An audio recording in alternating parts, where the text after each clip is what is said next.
Gonna have to fix that.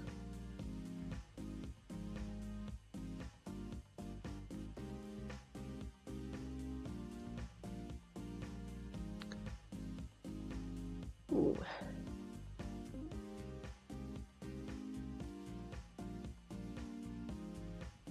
Let's see if my audio is fine with the music in the background.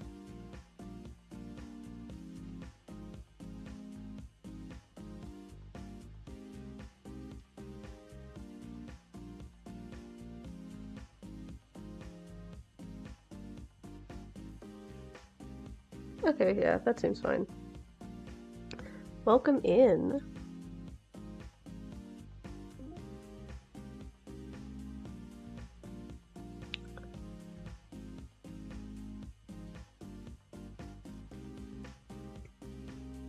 Hey, Bethy Belle. Hey. Ooh, it has been a while.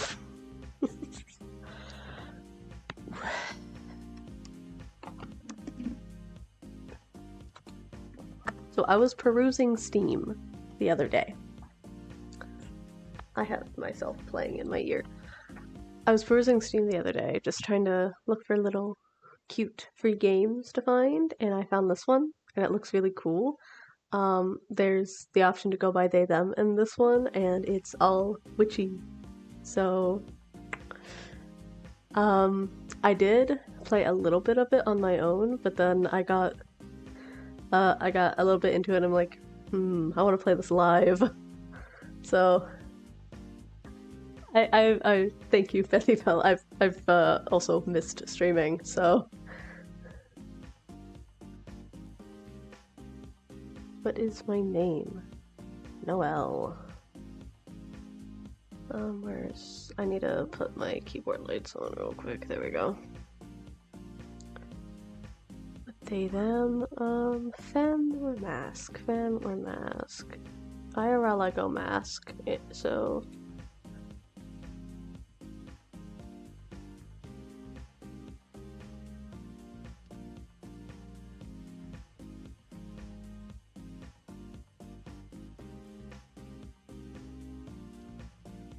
What? I don't know how to say that. I let out a freeing yawn as I leaped down from the bus onto the pavement below, bags in hand. Finally made it. Drinking in the familiar surroundings, I take a moment to execute some quick squats. The brisk stretcher size is exactly what my compressed muscles ordered. I feel that. After having ridden a train for 40 hours before, twice, I feel that. All stiff from the several-hour-long bus ride from the city to the sea. Have you played Fanfare? Love it so much. It reminds me of Animal Crossing and Stardew Valley, but with magic. I have not played that. Also, I've never even played Animal Crossing. But that does sound interesting. I might look into that. I wonder if this is how Jack-in-the-Boxes feel when they pop out. Newly energized, I extend my arms to the tropical sun, as if to pluck it out from the sky and take in a greedy lungful of delicious sea air. As always, the warm climate here on the coast feels as though it's welcoming me back home, back to the place where I belong. I've missed this, all of it, and ahead of me is a summer-long period of peace and respite.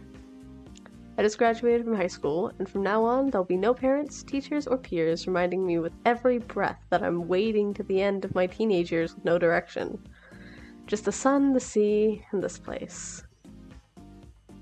My destination? The tranquil seaside town of Linsdale. Nestled in a quiet, crescent-shaped cove on the coast and licked by the starry, deep blue waves of the East Sea. Some people have taken to affectionately naming it Moon Bay. Pretty occultic name, all things considered. But it always seemed perfectly apt because it's also the town my grandmother, my Baba, calls home. And she just so happens to be an exceptional and absolutely eccentric witch. All these years later, and I still wouldn't put it past her to have coined Moon Bay herself, just because it might help drum up business among the magic folk. For the first time in 3 years, she'd asked me to visit this summer, and I can't wait to resume my magic training. My fingers, electrified, are already tingling at the prospect.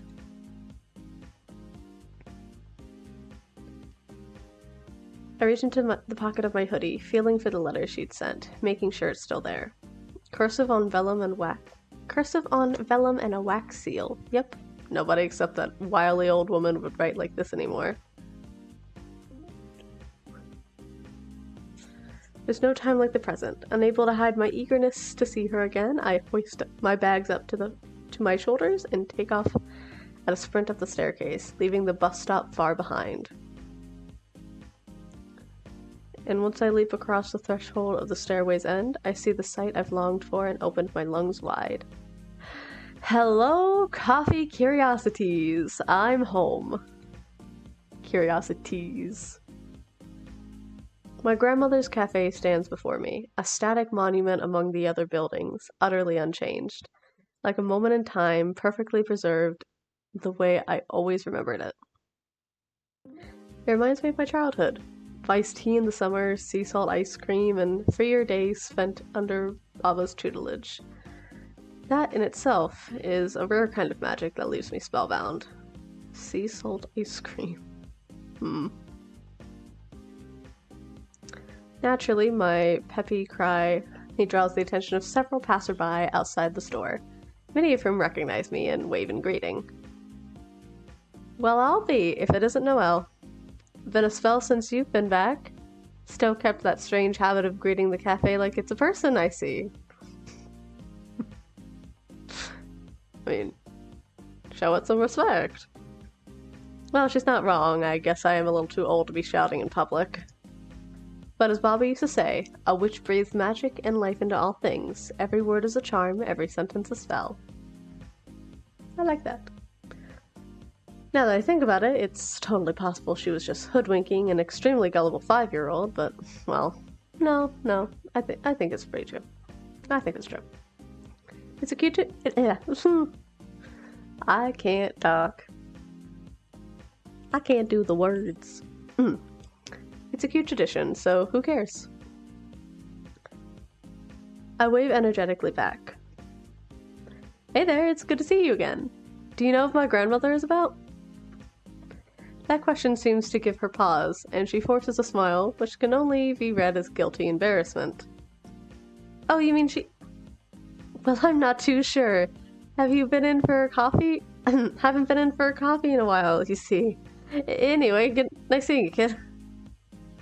Before I've had a chance to respond, she scuttles off over the hill, leaving me stranded in confusion at the shop door. That... What in the hemlock was that of? What in the hemlock?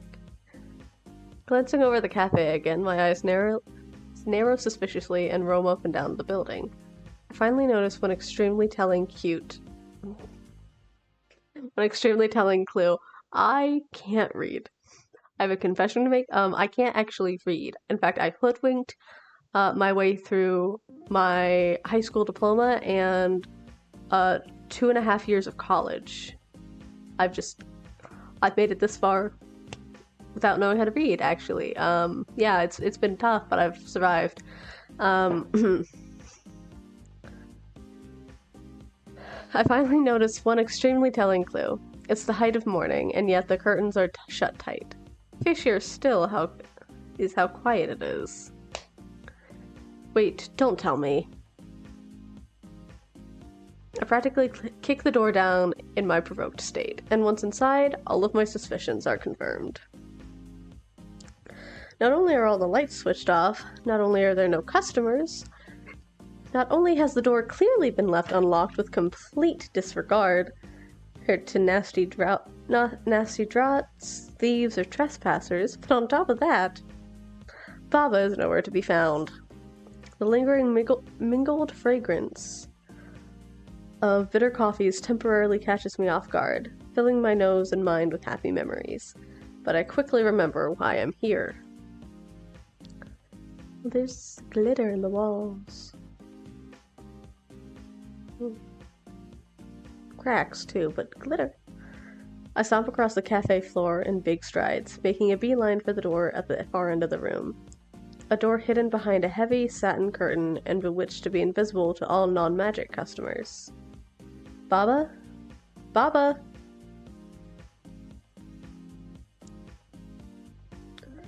I stopped dead in my tracks. In the secret room, piled floor to ceiling with mystical objects, is Baba's crystal ball table. A table radiating with memories of afternoons sitting in her lap, poring over dusty tomes and having the wonders of magic whispered in my ear. And now, on that table, clearly awaiting my arrival, is a small paper ornament, an enchanted letter folded into the shape of a miniature rabbit. When I enter the room, it turns up its ears and bounds up from its slumber, hopping to the table's edge to greet me. I would recognize this magic anywhere. Baba would while away hours folding these critters for me as I studied, until she had gifted me the entire animal kingdom out of paper. It never failed to put a smile on my face.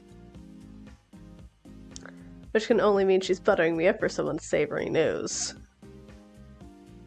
Always the suspicion, Noelle. Yeah.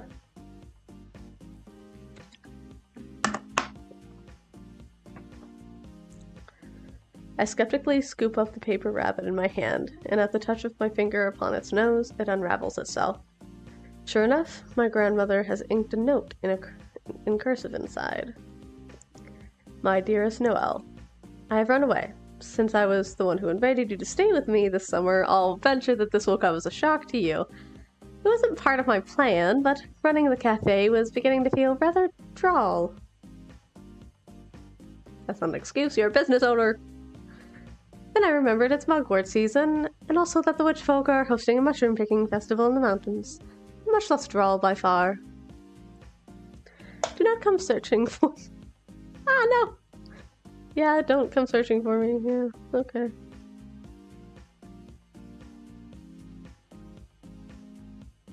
I just missed that text because I dropped my mouse. Then I remember... Oh, hold on, no. Do not come searching for me. Write to me, though, if you want me to bring you back some mugwort. Otherwise, I shall bring you nothing. Take care of the place while I'm gone. P.S. I hope you have money. The pantry is empty. I don't know what voice I was just putting on. It's not that much different than my own. I knew it. That wayward old witch. Slumping onto one of the table's squishy cushions, I throw my arms up in defeat. I absolutely should have expected this. Flying through life by the seat of her pants, living by her every whim, dropping things when they no longer suit her.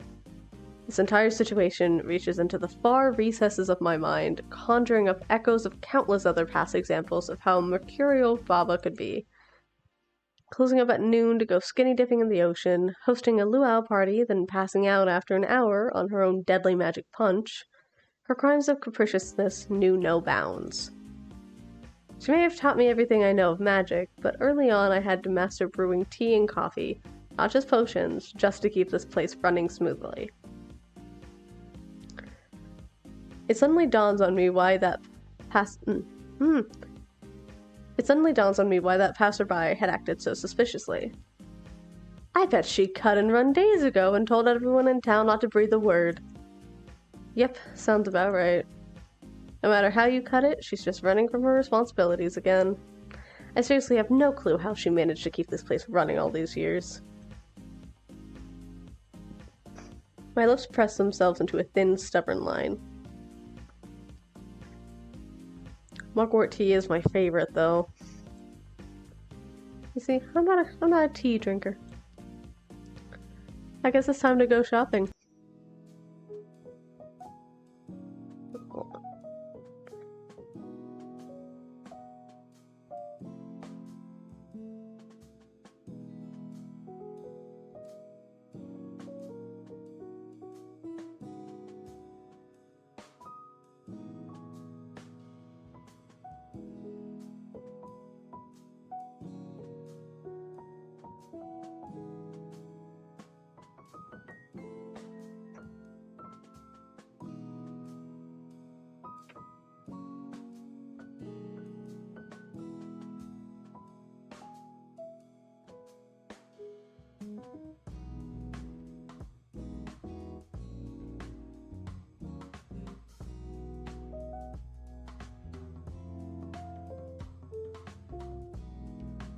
I didn't mean to do that.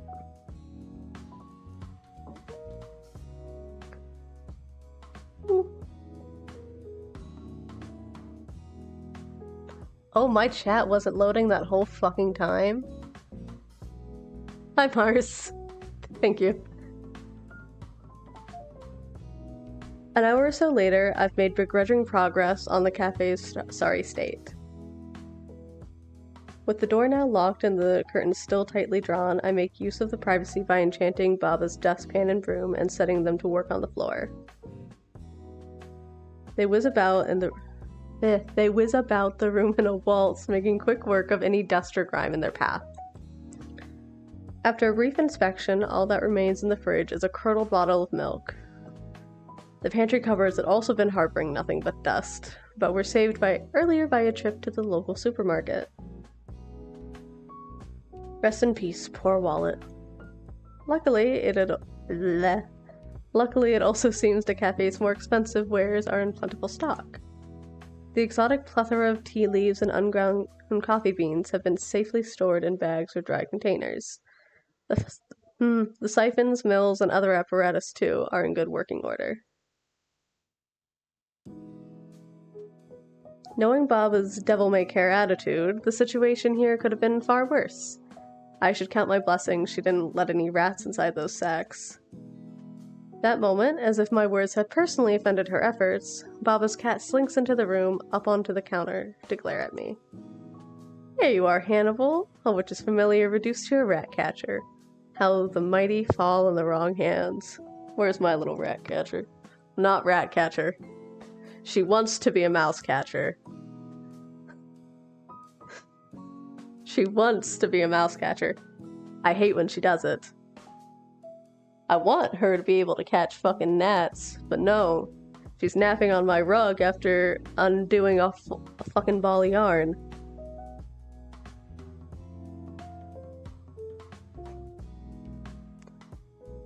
She's good at being a mouser, and I hate that she's good at it. I didn't mean to say rat catcher. I'm sorry, Mars. Blame the game. She's a good mouser, and I don't like that she's a good mouser because I feel bad for the mice. I have literally tried to take one away from her before, and it did not end well. I am still scarred from it. Yeah, she's cute while being a heathen child. But since you don't have anything better to do, if you see any about, you be sure to let me know. When I reach across the counter to scritch beneath her neck, she forgets her grumpiness in a heartbeat and pads off into the bedroom for a nap. Guess it's gonna have to come after you for that one. Oh no. Oh, not Gus. Oh, anyone but Gus.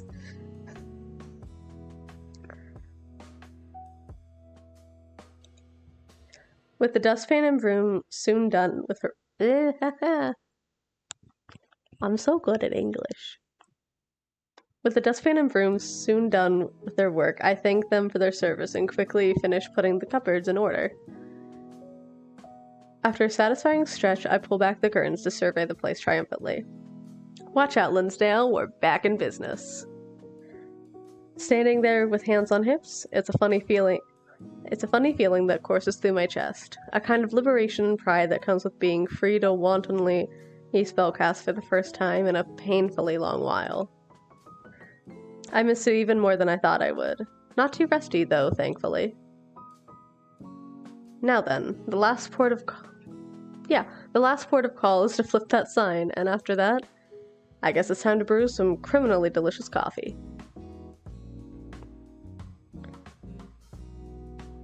But as soon as I step outside, I pause. My senses are once more splashed by the salty air, the sun's warmth, and the far-off songs of a soaring flock of seagulls. And in my line of sight, the sea itself, a shimmering, crystal blue expanse calling me back to its edge. Well, I've worked pretty hard, if I do say so myself. Just a little stretch of the legs beforehand couldn't hurt. And so, with slow, meandering strides, I cross the pavement and pace down the small stone staircase, heading for the beachfront.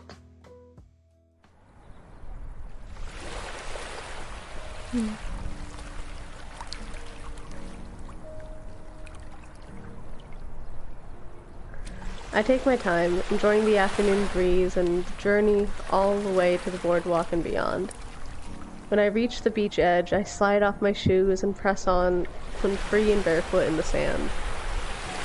It softly envelops my feet as I walk, like a floor made of satin. I need to turn down the sounds in my ears. I cannot focus. Also, let me know if the music is too loud for y'all. It should be okay.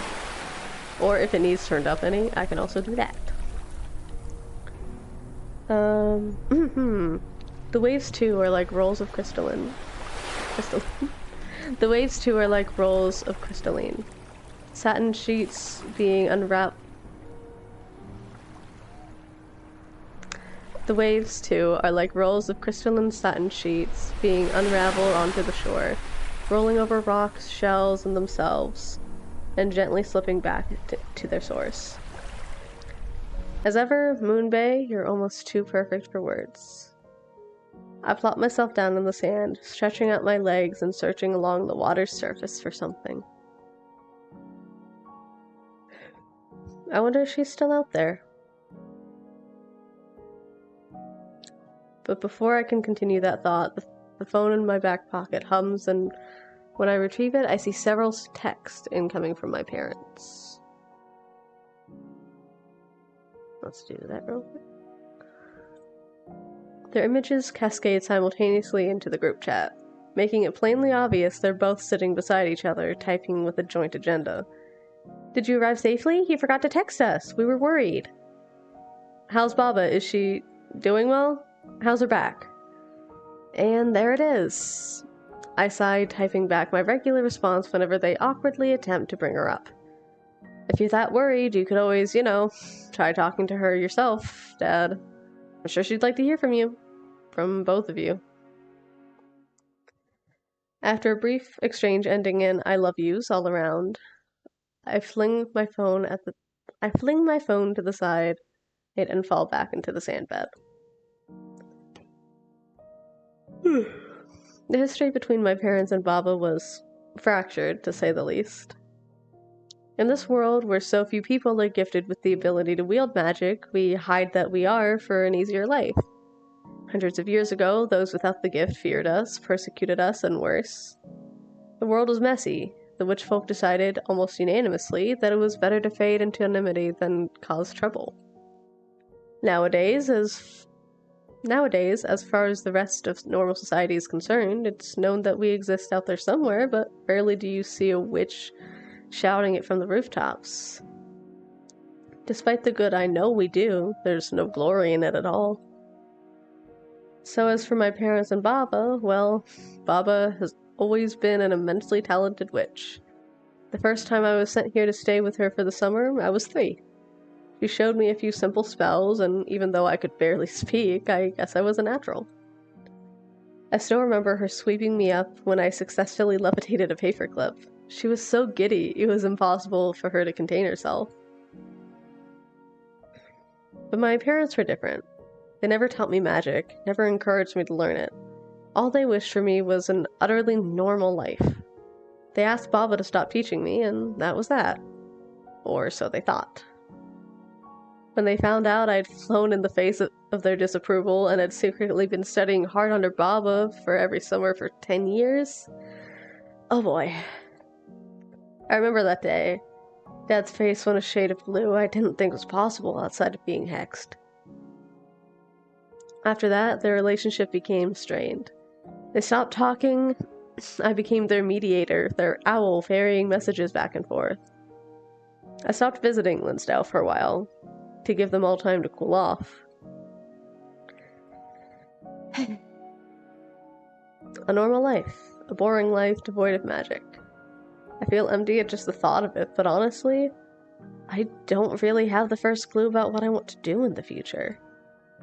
It's only If only witch folk didn't have to hide who we are.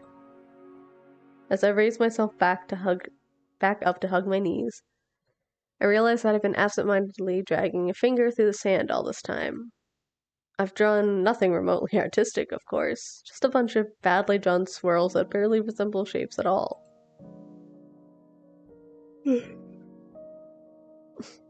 These are almost as terrible as Kia's. A spark ignites a recollection in my mind, a spark which sends me flying back to before I'd been interrupted by my parents' messages. Back to thoughts of a friend from long ago. My eyes meet the sea again. Kia's home. My childhood friend, who had been as much a part of my summers in Linsdale as my grandmother.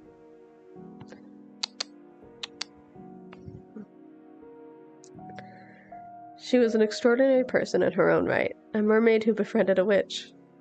Shy and a little fumbling in the beginning, she barely grasped human language. Kia was just about the only sound she could make. We'd communicate by drawing shapes in the sand, and though hers were terrible, I got pretty good at deciphering them.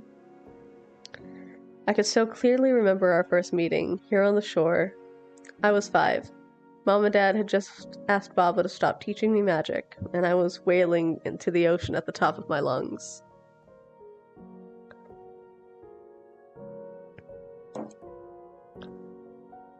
And it was only once my tears had dried up that I noticed a curious baby mermaid, who'd snuck away from home to investigate the surface, was peering at me through the waves. As I reminisce, a smile spreads across my face. Kia, that's right. I wonder if she and her family even still swim in these waters. With renewed purpose, I leap up and dust myself off. I tread up and down the beach, scanning the waves for any sign of movement. But unsurprisingly, I don't find a trace for anywhere. There isn't a fin in sight.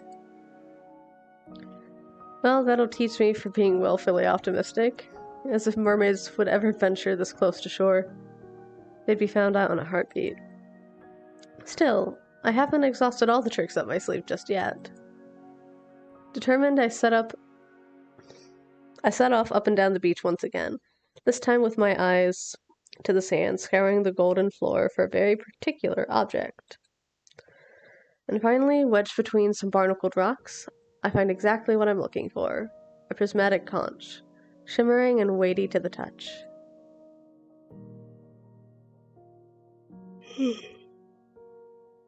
And more importantly, in the hands of a witch, it's a horn that when blown can sing a song only a mermaid could hear. It was an ancient spell Baba had taught me as a child, used by the old witches in times of strife to call mermaids to their aid. And together, Kia and I had repurposed it. Since the day we met, it had been my way of communicating to her. I'm here. I want to see you. Well, I suppose there's only one way to find out if she's still out there, listening for me. As precaution, I spin about, checking for onlookers. But this corner of the beach is deserted. So, reaching to the recesses of my mind for the ancient spell, I pluck out its melody, note by note, and whisper my request to the shell at my fingertips. To the shell. Wide are the waves, my bottomless heart be, an ocean of love built just for thee. And if thou art astray in faraway foam, the song of my sea will call you home. As the conch begins to gleam, I gather my breath and blow gently into its tip. Sorry. I'm sorry. Sorry.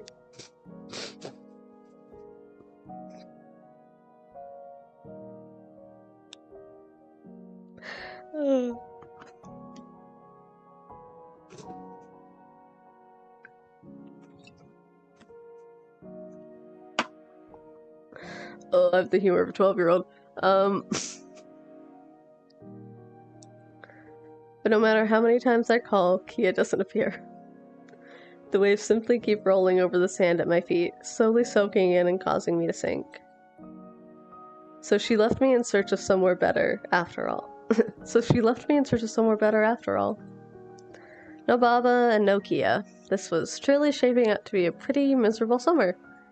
And the pang of pain I feel in my chest is sudden but not unexpected. A few years ago when I said goodbye and left Linsdale, I didn't know it would be the last time.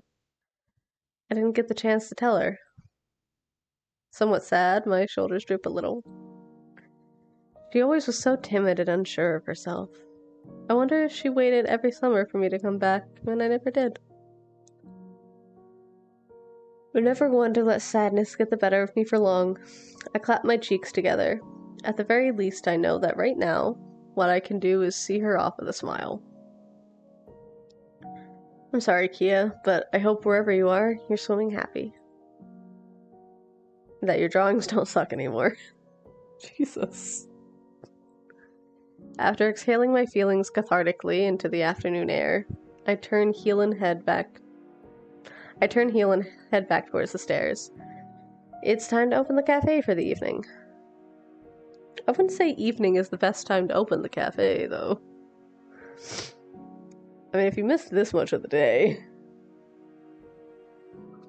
But as my head swims with thoughts of coffee beans, recipes, and measurements, I forget to check for obstacles in my path, and before I know it, wow! I collide with someone else.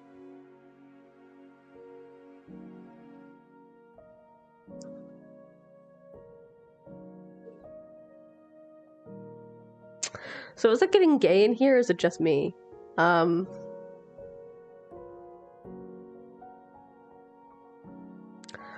Oh, I'm so sorry, please excuse me. Oh, I didn't mean to look at the history. The bump had successfully knocked me down a stair or two, but as I shake off the pain, her eyes meet mine. Her golden irises, her amethyst hair, everything about her beauty is dazzling. I know, right? And it temporarily catches me off guard. Phew, I'm grateful she seems unharmed. I run my fingers through my hair, somewhat embarrassed.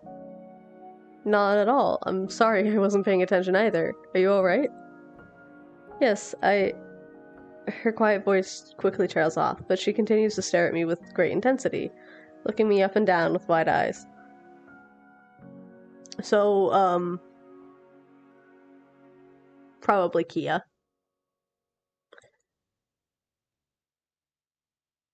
That's right, the cafe. I don't have time to be wasting here. So I flash her a polite smile and shooting back up the hill, excuse myself. Well, I'm sorry again. Have a nice evening.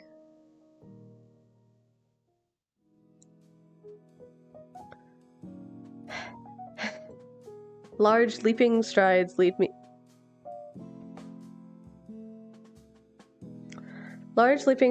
bring me back to the cusp of the hill in record time.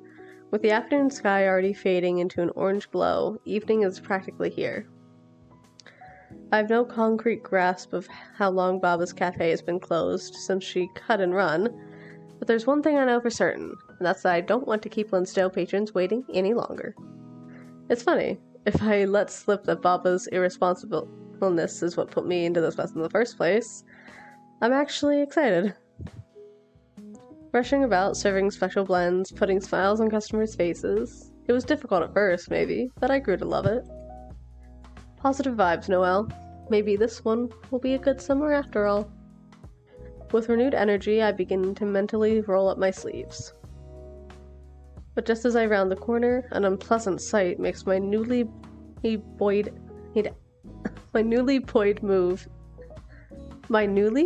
mood sink faster than a stone anchor. What the? Directly outside the cafe, pulled unceremoniously up onto the curb, is a garish red sports car. It's brand new and clearly far too expensive to belong to any resident in Linsdale. Are you serious? What sort of self-centered idiot parks their car square in front of a shop entrance?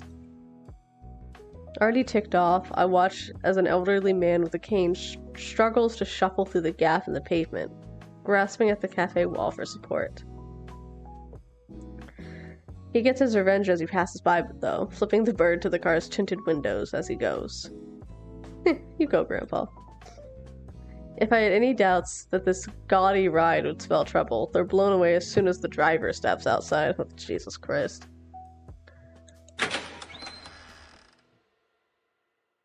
A tall blonde fop in sunglasses and a jean jacket slams the door behind himself, yawning loudly.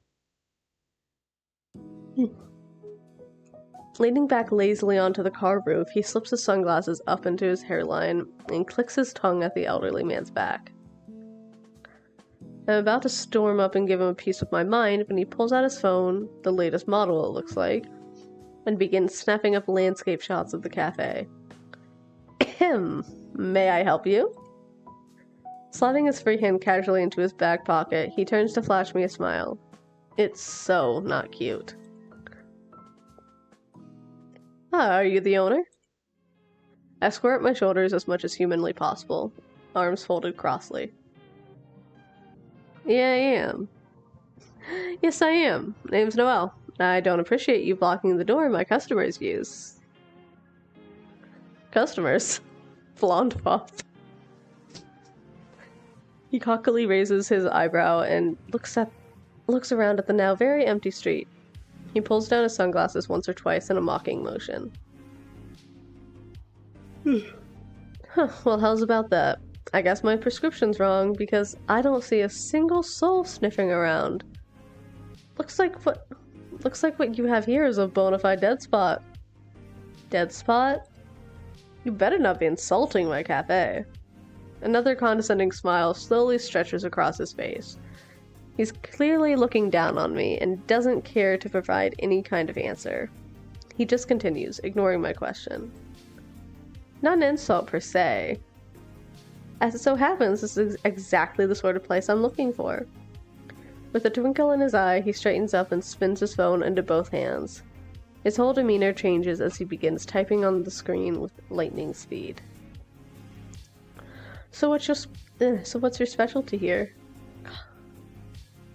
Cafe Cubano? Chinese teas? Matcha? You do serve something other than salty tap water, I assume. Sure, there's a bottle of rancid milk in the fridge with your name on it. Yes, all of those things. We are some backwater cafe that only serves standard drip swill. So you run this place with someone else. My grandmother. She's not here right now. Uh-huh. And what's this place called? Are you freaking kidding me? Look at the damn sign, poster boy. I sigh, loudly and dramatically. Coffee Curiosities.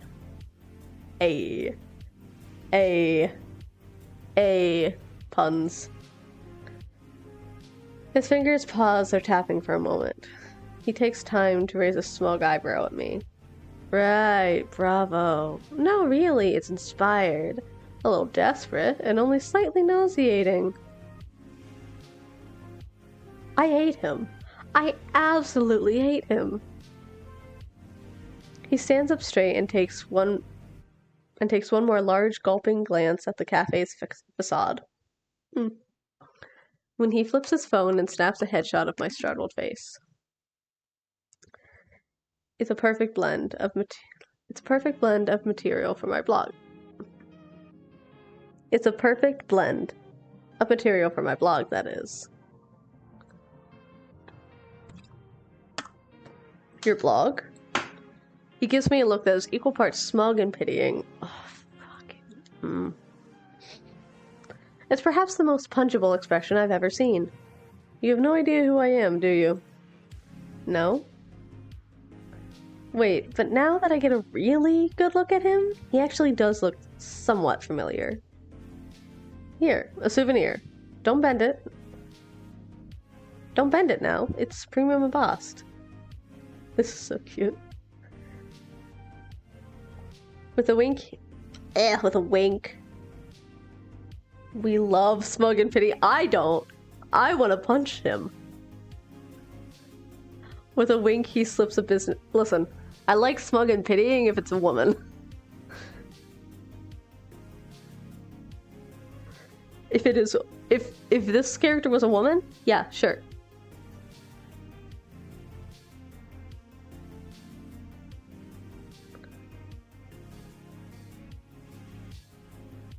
Oh, stop. Okay. Is this guy... He was a woman? Hell yeah. Hell yeah. But if it's a guy being smug and pitying? No, no. Punch him. Deck him right in the face. With a wink, he slips a business card into my hand. Fancy gold script spells out, cuisine blogger, and the name, Mikhail. Thanks. I guess I'll use it when I run out of toilet paper. Ooh, I need to plug my computer in. My screen just started going dark.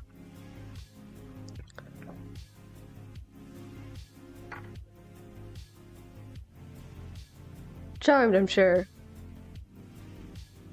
That's true, fight him. That's what I'm saying. Charmed, I'm sure. Now then, let's hope your coffee wildly lives up to my expectations, shall we?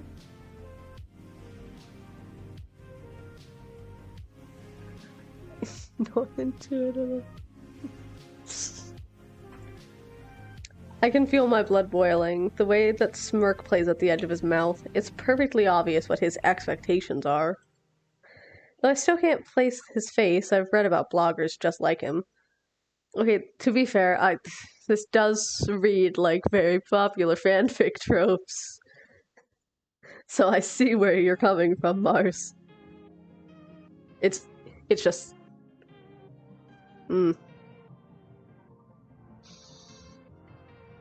Vindictive types traipsing around the country, targeting coffee shops with small customer bases, searching for the worst of the worst for their scathing reviews, like sharks feasting on krill. For a second time, I slide my gaze grimly over his red sports car, with its ostentatious wheels, shiny mirrors, and waxed gleam. I suppose when you're the scum on the surface of the industry, it doesn't matter if you destroy businesses wherever you go, as long as those clicks keep coming. Trash elephant is bullied by the elephant. Okay, sometimes they're really good. I suppose when you're the scum of the earth... Oh yeah, I just read that. Well, he's not going to drag Baba's Cafe down. He's not going to drag Baba's Cafe through the mud on my watch.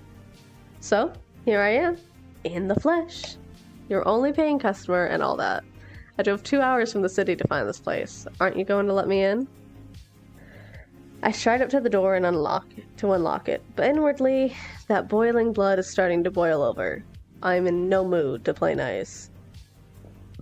In fact, just for the audacity of coming here and trying to mess with the witch's business, I'm perfectly happy to play just a little dirty. Yeah, with the help of some magic. Slipping my hand inconspicuously behind my back, I start to weave a spell in the air. I step towards him, all the while a sweet smile plastered on my face. Sure, I don't have a problem with that. You're welcome to try my coffee. Quickest way to get you off my property. But you might not want to step inside just yet because... Prink. You left the handbrake off on your car. What? He spins just in time to see... There's a gnat.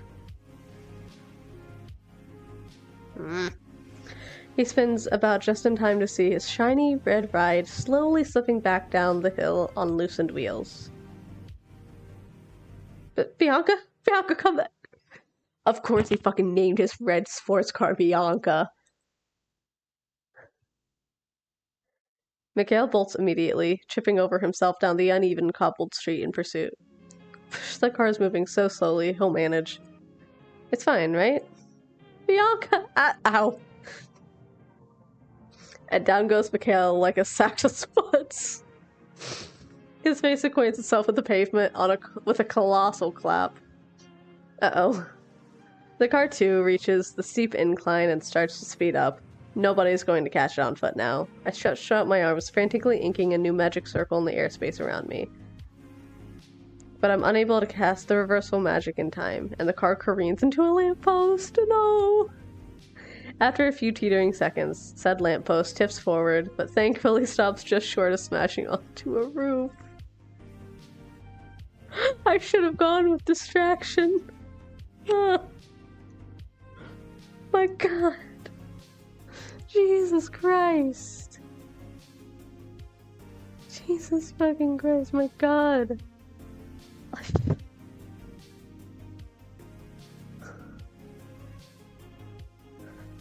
Oops, yeah, oops.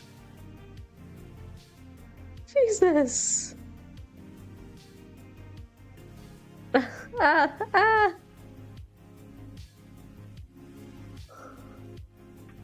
I'm still reeling. I'm reeling, guys. I want to play this now. You should. Mikhail rushes forward and falls upon the car in misery, like a man whose soul has been crushed. I'm fine with that. Bianca, my darling, no! I'm trying so hard to prop up my phone so I can read chat. Okay. No, I don't like that. Okay.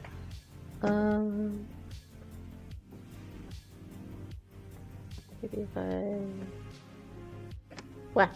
Oh God, my father's gonna kill me. Okay. Just phone, please. Hopefully that works. Bring. With timing so impeccable, I'm almost convinced I'd somehow cast a second spell. Mikhail's phone explosively starts to ring. Upon seeing the caller ID, the blood drains from his face. Yeah, no, that does not work for me. Okay. That should work. Okay. Beep. Father, it's good to hear from you. No, I'm fine. You're back from Hawaii. Oh, well, yeah, of course I can, but, Father, about the car you bought me, well, see, it's a funny story. Having completely forgotten me, Mikhail woefully shuffles away out of earshot to take the phone call. That wasn't my fault, right? Nah, accident. Well, not vandalism, just an accident. Well, you see, the funny thing about that is that just because it was an accident doesn't mean it wasn't vandalism. Destruction of property doesn't have to be always purposeful. Yeah. Yep, nothing to worry about. Okay. Listen, I hate this guy, but that's still destruction of property. And so, mostly smug, yet ever so slightly regretting my influence on this turn of events. Just slightly? I take the opportunity to back away through the cafe door, swinging the sign to open along the way.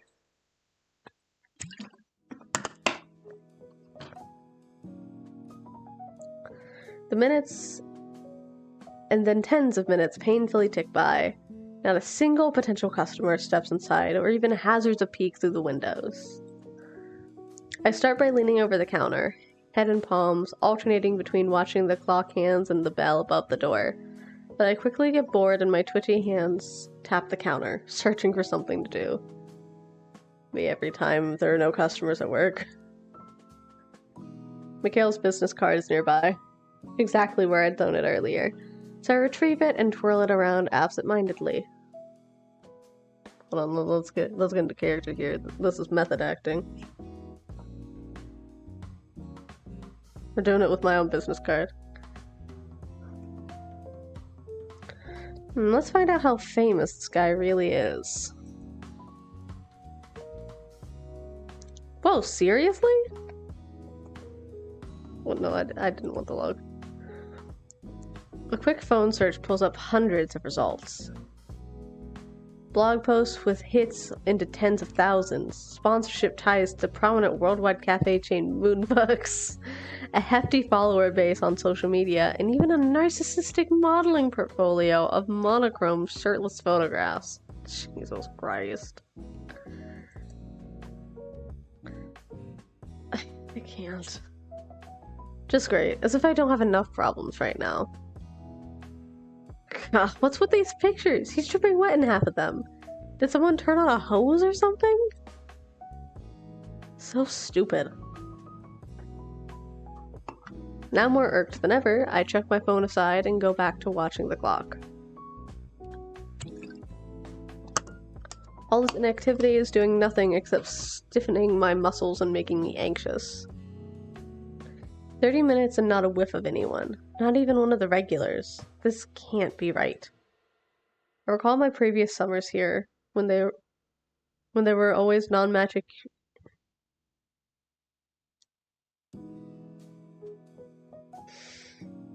I can read. I recall my previous summers here, when there were always non-magics and witch folk around, mingling, joking, and shooting friendly banter back and forth with Baba. Back then, her cafe had never seemed wanting for patrons. Each day, a steady stream of satisfied customers would come and go at an even pace. It had never been busy, but it was comfortable. Sure, it's unlikely that there'd be a lot of witch folk making the trip right now. No doubt they're all up on that mountaintop with Baba, picking mugwort and betting on drunken duels. But for there to be no non-magics around either? I glance at the clock, disappointed by what I see. It's far too late now to be trying to pluck customers off the street, but if I root around, there may be something of use lying around somewhere.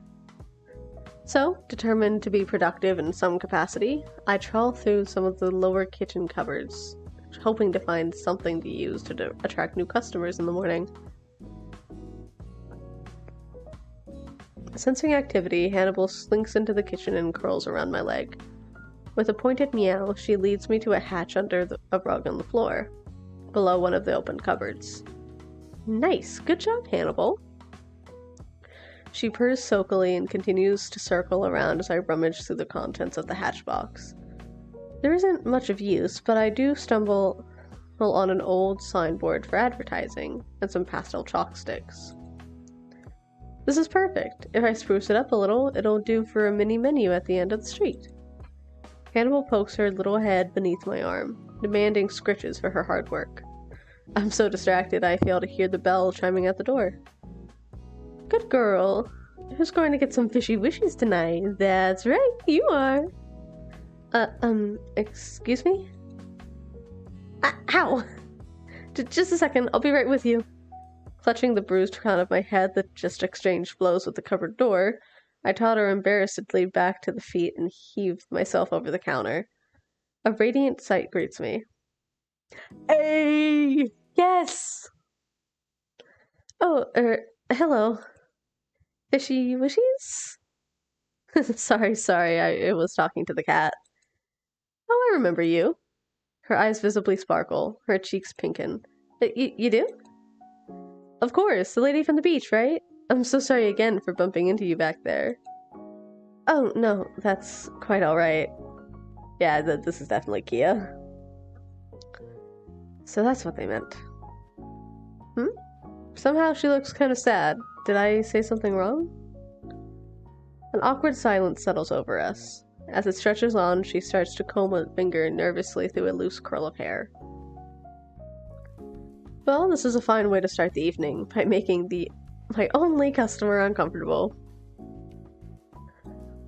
Applying my kindest, most sincere smile, I gesture towards one of the seats at the counter. At least I can salvage the situation by acting professional now.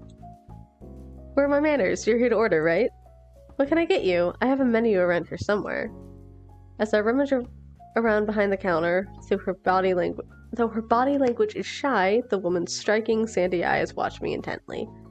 I can't help but feel a little nervous. Let's go, beautiful lady! Ah, here it is. I slide the menu across the counter. A lavish, high-end tablet listing all of our served items, including coffee blends, black, white, and green teas, small meals, and desserts. This tablet, much like the cafe itself, has a mystical secret up its sleeve. A coffee cup-shaped tab on the screen, enchanted to be invisible to non-magic customers, conceals a hidden second menu. one that displays some of Baba's oldest potions and other recipes designed for more magical patrons. I admit that I was surprised earlier to find such a thing myself. A paper menu was all that had existed before. But the tablet looks brand new and screams impulse purchase, which unfortunately also happens to be one of Baba's many bad habits. I just shoved my desk back on accident. I keep accidentally bringing up the log. The woman graciously takes a tablet from me, tucking a periwinkle curl behind her stylish earrings. She begins scrolling intuitively through the menu. She's so elegant and glamorous. Her eyes have this beautiful, dewy quality to them, like black waves breaking on the beach at night. So strong was that association, I was curiously struck by a sense of familiarity. But then, you have nothing new on the menu, I take it. Wait, no. You have nothing new on the menu, I take it. Sorry, you could say I'm somewhat of a regular here. I know this place and its owner very well. Oh, then I take it you also know my grandmother's out of town right now. I do, but it's no trouble at all. I didn't come here today to see her. She tilts her head shyly, and it's a devastating move, but I don't think she knows she's doing it on I don't think she's doing it on purpose. Is she enjoying her vacation? Oh, yeah, I'm sure she's having a whale of a time. She pulls stunts like this far too often. I'm half convinced she dragged me back here just to rope me into running this place for a few weeks. The woman shuffles somewhat bashfully into her seat, lowering her eyes to her lap. Well, if it brought you back to Linsdale, then I'm glad she did. Just think of this as a salacious encounter. Did she mean to say serendipitous? With a gentle smile, she clears her throat and taps the screen with her nail. The highlighted drink is the salty kelp latte, a popular sea-based item from the secret menu. This one, if I may, it's my usual order. Sure thing, it'll be just a moment. I flash her a knowing smile before stepping over to the kitchen area to prepare her order. As I lay my hands on the glass bottle of kelp leaves, a spark of inspiration hits me. And so I... Normally, magic, we're gonna impress her. With nobody else here, why be ordinary when I can afford to be a little flamboyant? With a snap of my fingers, a series of illuminated shapes traced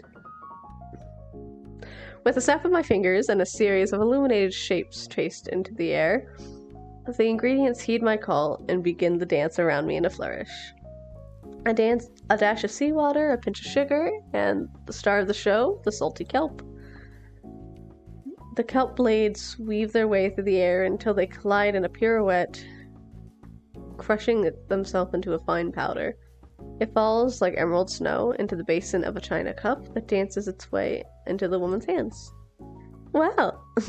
Wow, it's so... Pretty cool, huh? But the magic show is not finished yet. Last to arrive is the steamed milk, unfurling itself from a nearby jug like a porcelain ribbon. It winds its way into the cup, slowly mixing with the other ingredients. As the last drop falls, I bring my palms forward to bless the drink with one final drop of something special. A pinch of magic. That title card. They said the name of the game. And now for the finishing touch. Could you tell me your name? She looks agitated, as if she has particular trouble answering the question. It's, Kiana. Kia. Alright, sit tight, Kiana.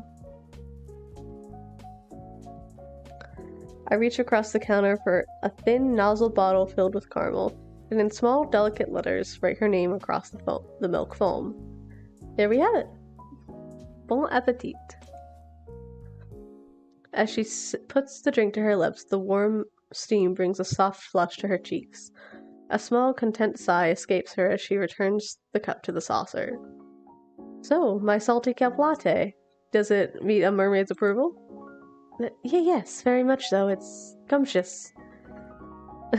Glad to hear it. But I'm pretty sure you mean scrumptious. Oh my goodness, this is embarrassing. Human language is still so... hard. Right, I've been studying so much, but I still mess up all the time. Her whole face breaks out in a fierce flush. The quiet elegance I'd seen in her earlier has completely peeled away. Nothing could have prepared me for this. It's like her demeanor has done a complete 180. I thought she was demure, but I guess she's just shy about making mistakes in front of a human. She is cute! Either way, it's completely adorable.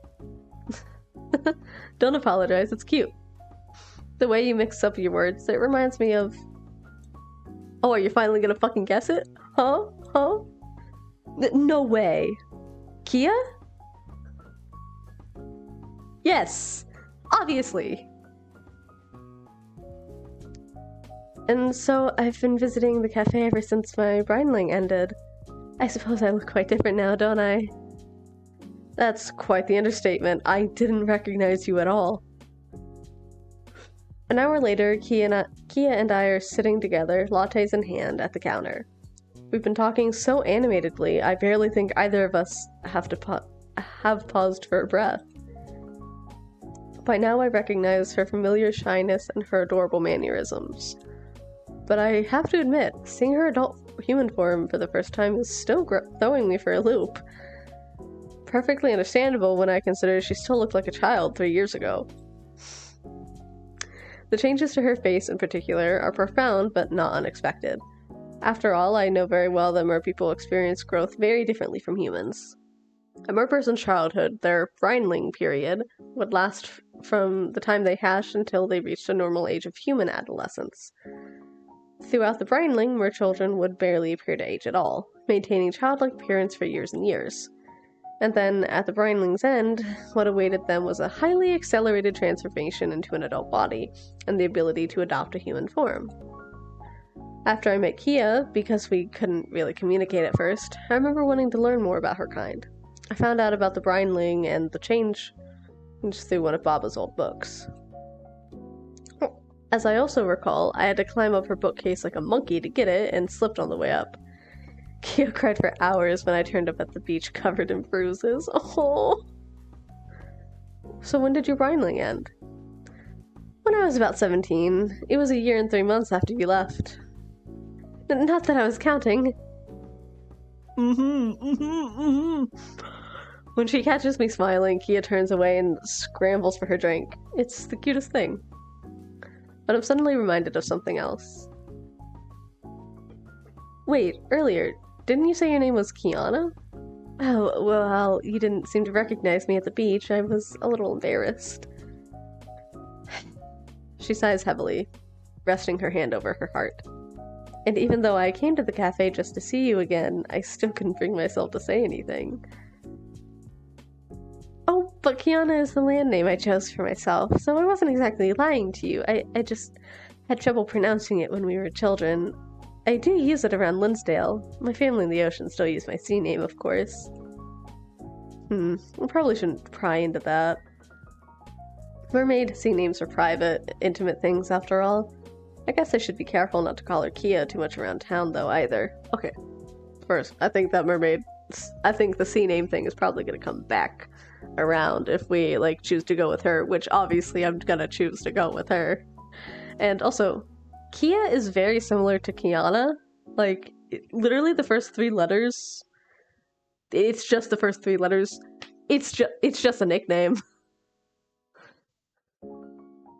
This is so adorable, yeah. With that niggling question out of the way, I looped the conversation back around to what really matters. So how was it? Your change, I mean. Oh, it was, better than expected. The growing pains were bad for a while, but compared to others who experienced it at the same time, my change was relatively quick. She takes the last few sips of her latte, then lays down the empty cup and fingers it pensively. Oh my gosh, I'm gonna have to beat this. How? Literally, I think it's just her and the rude guy. I think those are the only 2. love interest, and there's no way he's gonna beat this. Yeah, like, I'm sorry, but he's not. I'm just happy that my outside finally matches who I am inside. When we used to play on the beach together, we couldn't go far because, well... I chuckled as I head back around the kitchen counter to wash our cups and saucers.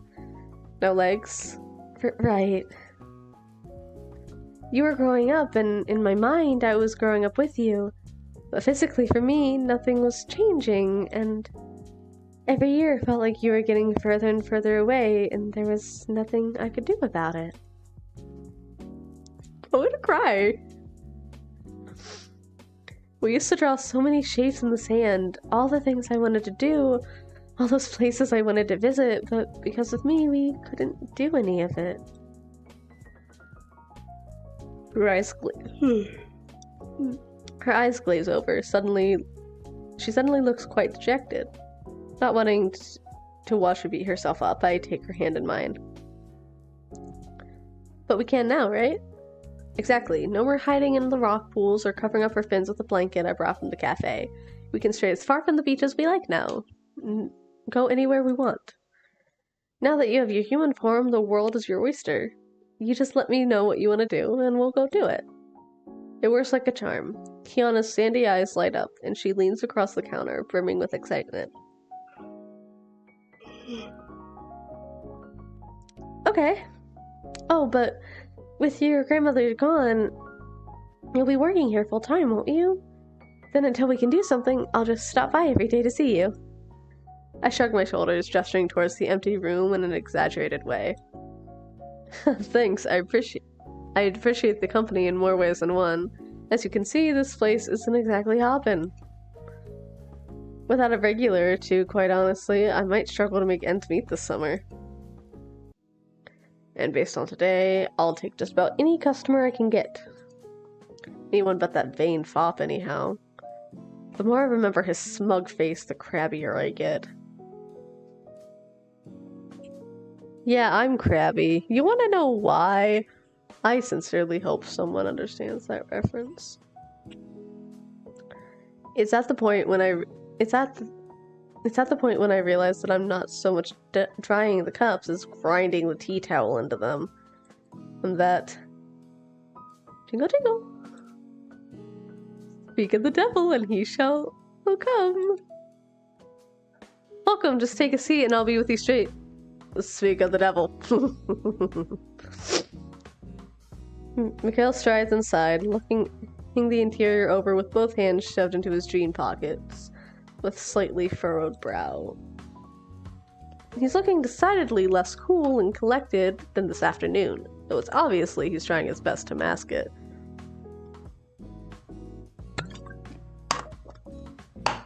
Bitch. Nice place you have here. The drafty cracks in the walls are a particularly nice feature. He is not cute. Not at all. Why do you have to say that so pointedly if you don't think that, huh? My jaw joints creak like unoiled metal as I force a smile.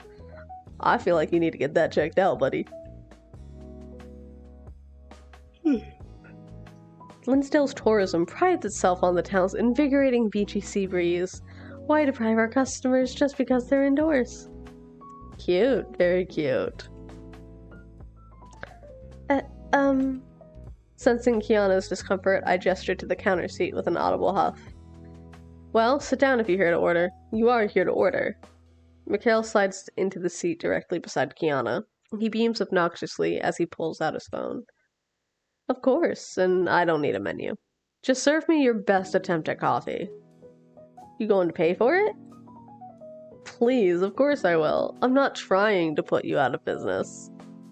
Though I retreat to the back of the kitchen to begin scooping and grinding the coffee beans, I keep one watchful eye on Mikhail at all times.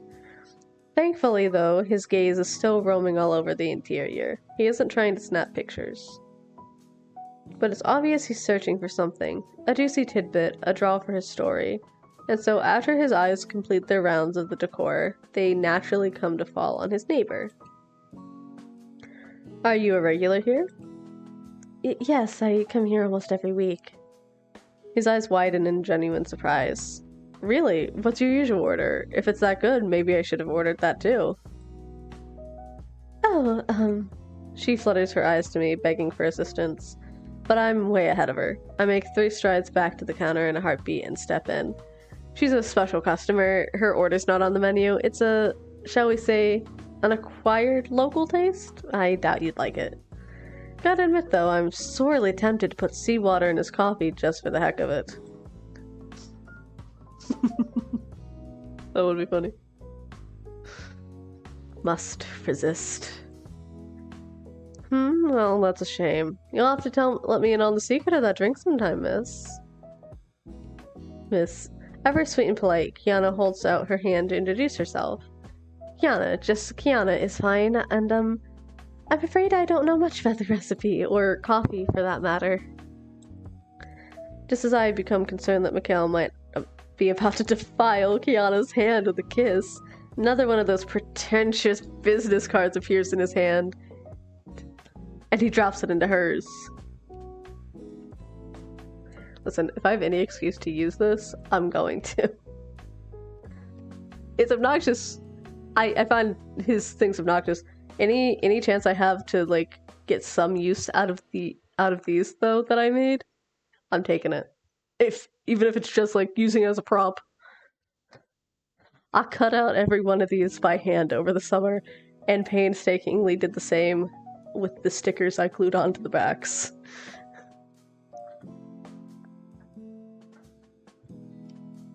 I'll use them for a prop anytime I want. Enchanté! I'm Mikhail, and I just happen to be an expert on coffee. I'm a café blogger. Oh, cuisine? It's pronounced cuisine, Kiana. It means food. I turn to Mikhail and scramble for a cover-up. She's not from around here. But her accent... He doesn't look convinced at all, but thankfully, Kiana's pure-hearted curiosity comes to the rescue. You write about food? Well, then you're here to write about coffee curiosities? Yes, that's the intention. No doubt you've heard of my... But Kiana has already stopped listening. Noelle, that's perfect. Now you don't have to worry about finding customers. Once he tastes your coffee, he's sure to love it. And if he writes something good, people will come from all over Linsdale. Kiana, my sweet summer child. Your innocence is wasted on him. He's not that kind of blogger. As I slowly churn the coffee grinder, I give Mikhail a disapproving side-eye, and he shifts in his seat. The twitchy guy sitting beside you only visits coffee shops he expects to be bad. His blog is just a collection of hatchet jobs designed to be shocking and to tank any business he writes about. He's only here because he thinks my coffee is going to taste so undeniably terrible it'll make for a juicy article. With one last yank, I grind the last of our coffee beans into dust. Or have I missed anything?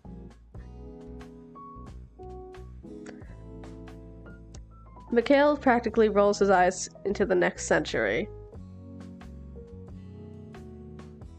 I was about to say, I think back when I used to write fan fiction, I wrote that line once. That's not an insult, by the way. That's not an insult. In fact, I love that this kind of has fan fiction vibes. It feeds my soul.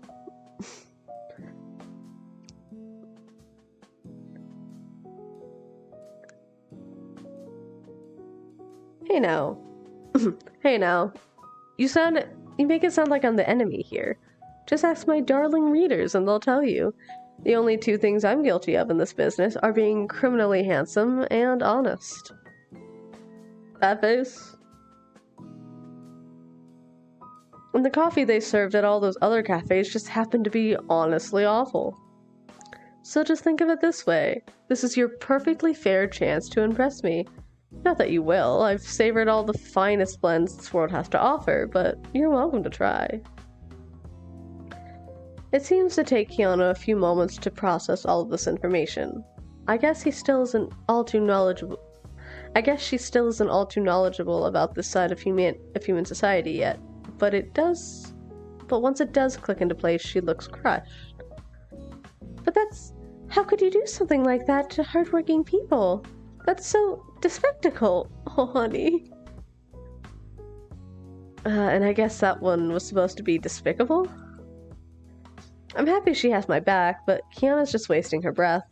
Besides, this coffee critic is just unwittingly challenged a witch. I'm not the one who's about to be eaten alive. It's alright, Kiana. He has the right to do what he likes, and so do I. All I have to do is prove to him that he's wrong. So go ahead. With a single finger, I slide a cup across the counter in one fluid motion. It stops just shy of Mikhail's hand, taunting him like a gauntlet being laid out in the declaration of war. It emits a powerful, bitter aroma so tantalizing that it clings to the air and doesn't let go. A mouth-watering aroma no person could resist. The secret house blend with a little pinch of something special mixed in. I sneak Kiana a mischievous wink, and she understands my meaning implicitly. Drink up, you won't be disappointed. What's the matter? You should drink it before it gets cold. I won't let you use the excuse that it's bad simply because you ruined its flavor by letting it sit too long. Ooh, I got the net. Ooh. Ooh, I want to adjust a little.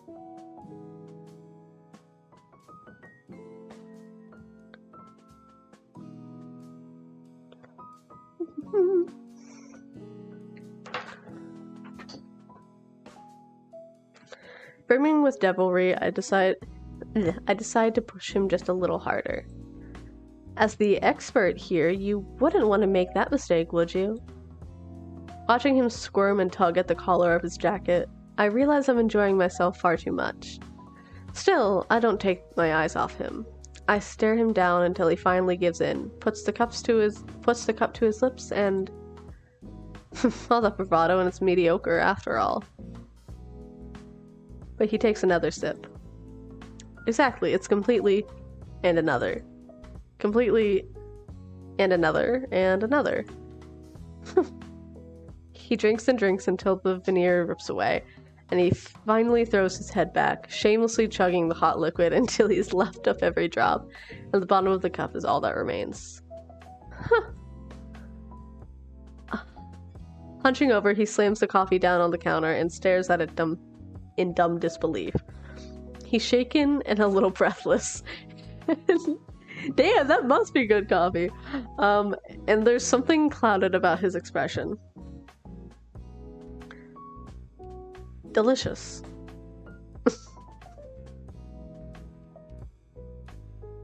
It's 9 p.m. Closing time draws near on this, my first day of running the cafe. As I finish scribbling down orders onto a pad of receipt paper, I rip the page out and hand it over. So, 3 secret blends, 1 small and 2 grandes. That'll be 7 gold. He's been scowling like this ever since he finished his first cup. Truthfully, he looks more mystified than anything else. After the first cup, he sat shell-shocked for several minutes, then sprung up and demanded 2 more of the same drink in quick succession. When they were ready, Kiana and I had huddled together, watching him discreetly over the tops of our own lattes. He never took more than 1 small sip at a time, crossing his arms and quietly ruminating over the taste before going back for another sip. We lost count of how many times he furrowed his brow, how many pictures he took, or how many notes he typed into his phone. After half an hour, I thought he'd finally admitted defeat, but... Mikhail? 7 gold? Right now, Mikhail is clutching onto his gold, pouting comically. He looks like the child who doesn't want to give up his favorite marbles unless his parents agree to trade him a cookie. I can't believe I'm saying this, but I almost feel sorry for him. I so don't. No matter how hard he racks his brain, he's never going to figure out the secret. Wait, how do I feel more guilty for cheating at coffee than I did wrecking his car? Because that car made him look like an asshole. And this coffee is fine art. Obviously. You should feel more bad about wrecking his car, though. Oh, right. Yeah, here. Thanks, here's your change. I don't get it. How? Tell me how. It's all finally too much for his pride, and he explodes, slamming his hand down on the counter. How is your coffee that good? This place, it has terrible reviews everywhere. It's a dead spot online. There's no way this coffee could be this good. Wait, terrible reviews? When he sees that I've no intention of answering him, Mikhail clasps his head, defeated, and sighs. He's still pouting like a little kid. Tomorrow. I'll be back tomorrow. To make absolutely sure this wasn't a fluke. I'm not writing my review until I know you're not cheating. So, bring your A game. How do you... Okay.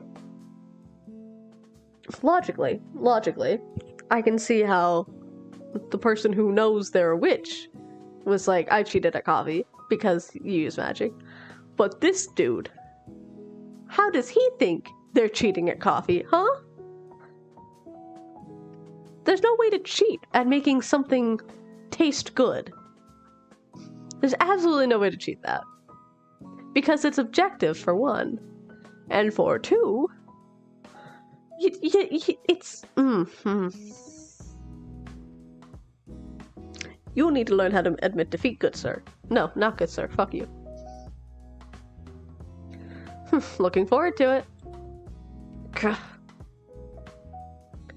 He concedes and stomps away to gather up his phone, and he moves out of earshot. A very apologetic-looking Kiana takes his place. He leans in and whispers in my ear. Is he going to be alright? He looks kind of upset. Thank you. Thank you. It is objective. Like, how do you cheat at making something taste good? You don't. It just tastes good. You made something good. Like... Is he going to be alright? He looks kind of upset. He'll get over it, and I have a feeling he might turn out to be quite useful. As I'd done for Mikhail, I write out her receipt and pass it on. Here you go. How are the lattes? Not salty enough? She puts her hand to her face, chinks peak with contentedness. Not at all. They were perfect. Even more so than your grandmother's. Your kelp lattes leave me feeling completely refreshed. Being out of the sea for so long must be tough, huh? Anytime you need a pick-me-up, you know where I am. Thank you. Just as Mikhail is making his way back, Kiana puts her hand into her purse, fishing around for gold. She's fumbling a little, like she's having trouble. But before I can cover her, Mikhail steps forward, trying to act chivalrous. No need to be flustered. I've more than enough for the both of us. Oh, it's fine, I think. Here, is this enough? She tips out the counter and the entire contents of her purse onto the table. A sopping, shiny mountain of gold. Individual coins spill off the counter onto the floor. What the? Kiana, it was 8 gold, not 800. Well, that's okay. I have so much anyway. Just take it. She turns to Mikhail with the sweetest, innocent smile. Would you like me to pay for yours too, Mr. Mikhail? No, it's... Mumbling something about how he already paid, Mikhail picks up his jaw off the ground and quickly sees himself out. Did I say something wrong? No, you didn't. Don't worry about him. I paused, thinking back to what Mikhail had let slip earlier. Kiana, this cafe, does it have a bad reputation in Linsdale? Late into the night, I'm staring absent-mindedly into Baba's crystal ball with my head on the table, a fuzzy blanket wrapped around my shoulders, and Hannibal in my lap. Baba's rabbit-shaped letter is still hopping about on the desk, deftly dodging all of Hannibal's impish paw swipes. All around us, the dustpan and broom go about swinging their nighttime cleaning. Swinging? Where'd I get the word swinging? Go about their nighttime cleaning. Where the fuck did I get the word swinging?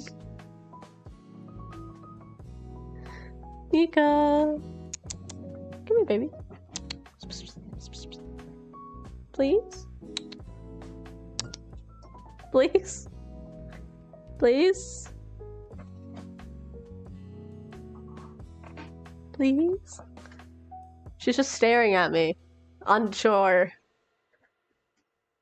Please? Please?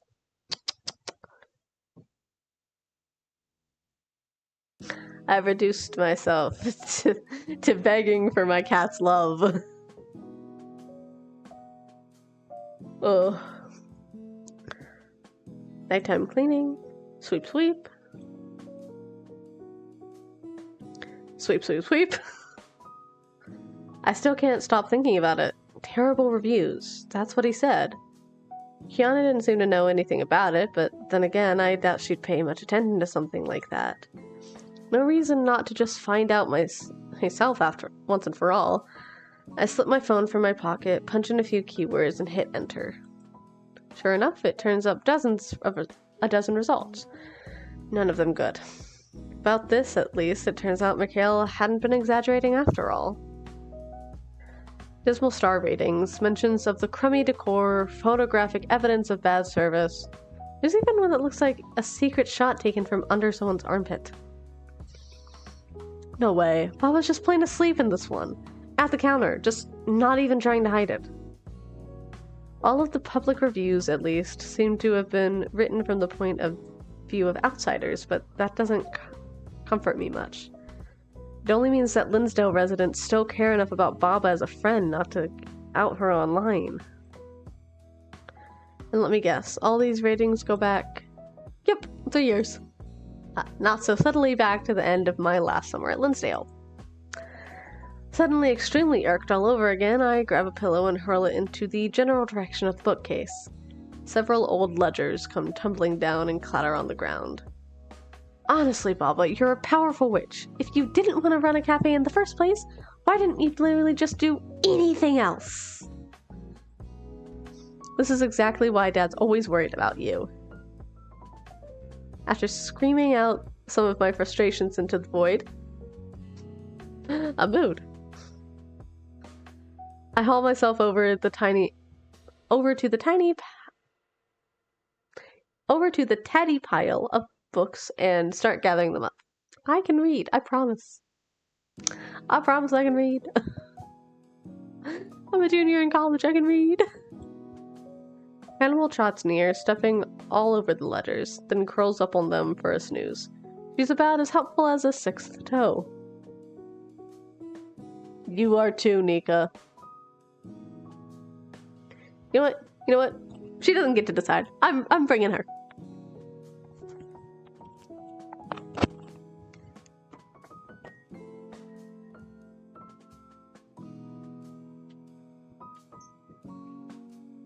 Yeah, that's right. Forceful relocation.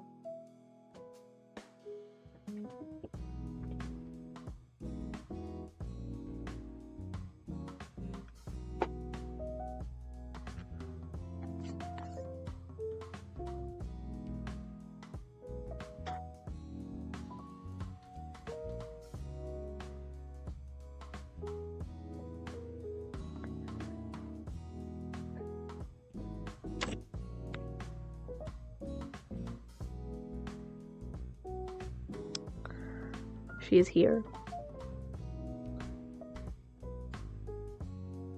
Tell her she's precious. Tell her you love her. Tell her she's the cutest girl in the world. You owe me for scratching me on the face, love.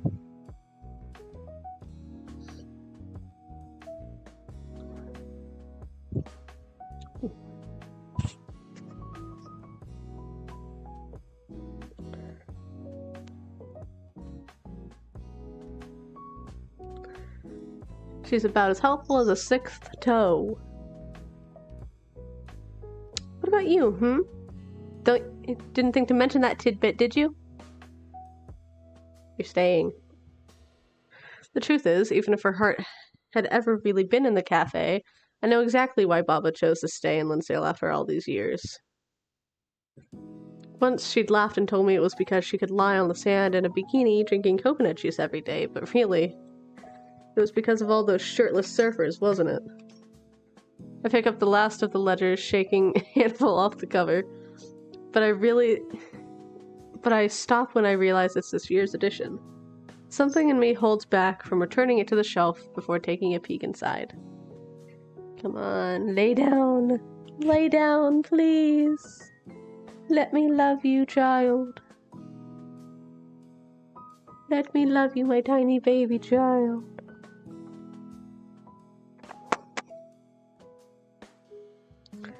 No.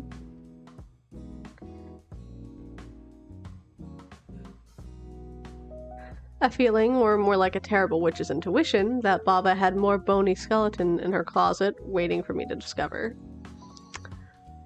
Her escape, the bad reviews, the empty pantry, the shifty locals, even the brand new tablet. All the clues were aligning to suggest one very damning picture. Why are you rubbing your face on my water bottle? Why do you do this to me, child?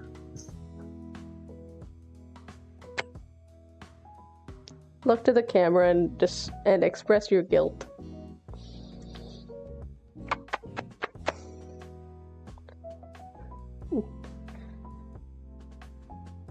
Like, you rewinded my... Jesus Christ. Okay. You're a fucking rat. Goodbye. Rat derogatory. What's the damning picture? I thumb through the first few pages and... my face grows ashen. I knew it. She's totally broke. It's almost as if I can feel the skeleton of fate springing from the darkness of that proverbial closet to put its hand around my neck. But that's not all. Yes, Nika appearance. I'm saving.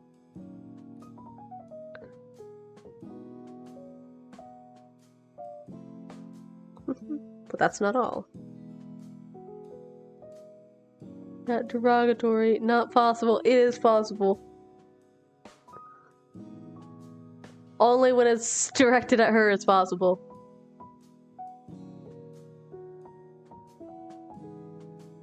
When we're talking about Nika, anything can be derogatory.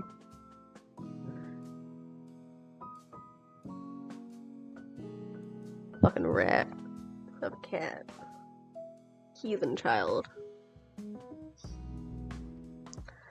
At my feet, the tiny paper rabbit bounds up, cruelly announcing, by a cute little tilt of its head, that it has one more message for me. It levitates up and unfolds itself in the air, stopping at eye level. A space at the very bottom of the letter slowly stains with ink. A second postscript that had been hidden until this exact moment. Noelle, PPS. That's right, I'm broke. Don't know how that happened, really. Be a dear and sort something out for me before I have to file for bankruptcy. I believe in you.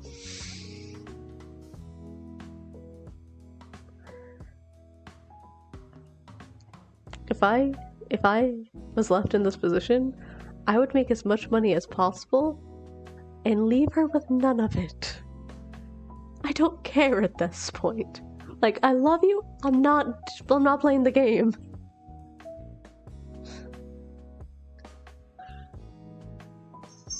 Oh.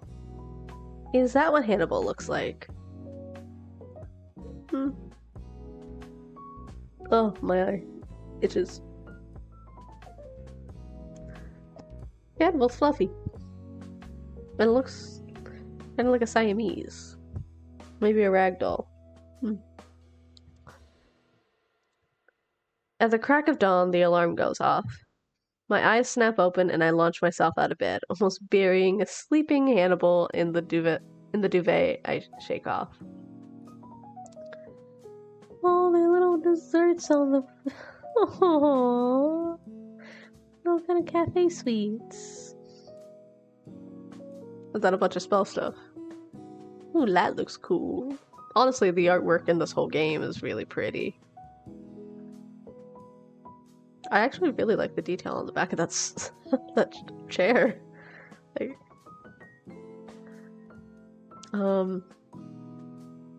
after a brisk run on the spot, I slap my face a few times until I'm absolutely fully awake and ready to deal with this nightmarish situation. Alright, action plan for today. Step 1, get dressed. I tear the wardrobe door open, throwing whatever I touch first onto my body. Being fashion conscious isn't exactly going to make a difference today. Okay, step 2. Don't worry about how much pain you're going to inflict on Baba when she shows her face. No plotting, no curses, no hexes, nothing. Focus. Today is about customers, cash, and coffee. Nothing else. But mostly cash. I leave the bedroom behind and hurry down the corridor towards the kitchen, snapping life into the closed curtains and air conditioner with my fingers as I go. Cool air and sunlight flood the room as I step outside to flip the sign. With the sign set to open, I pause briefly to place a kind hand on the warm cafe wall and take in the crisp, briny morning. Morning coffee curiosities. It's a beautiful day. Step 3, save this place. Save my home. Tell me, because I'm dying to know, do the bricks ever talk back?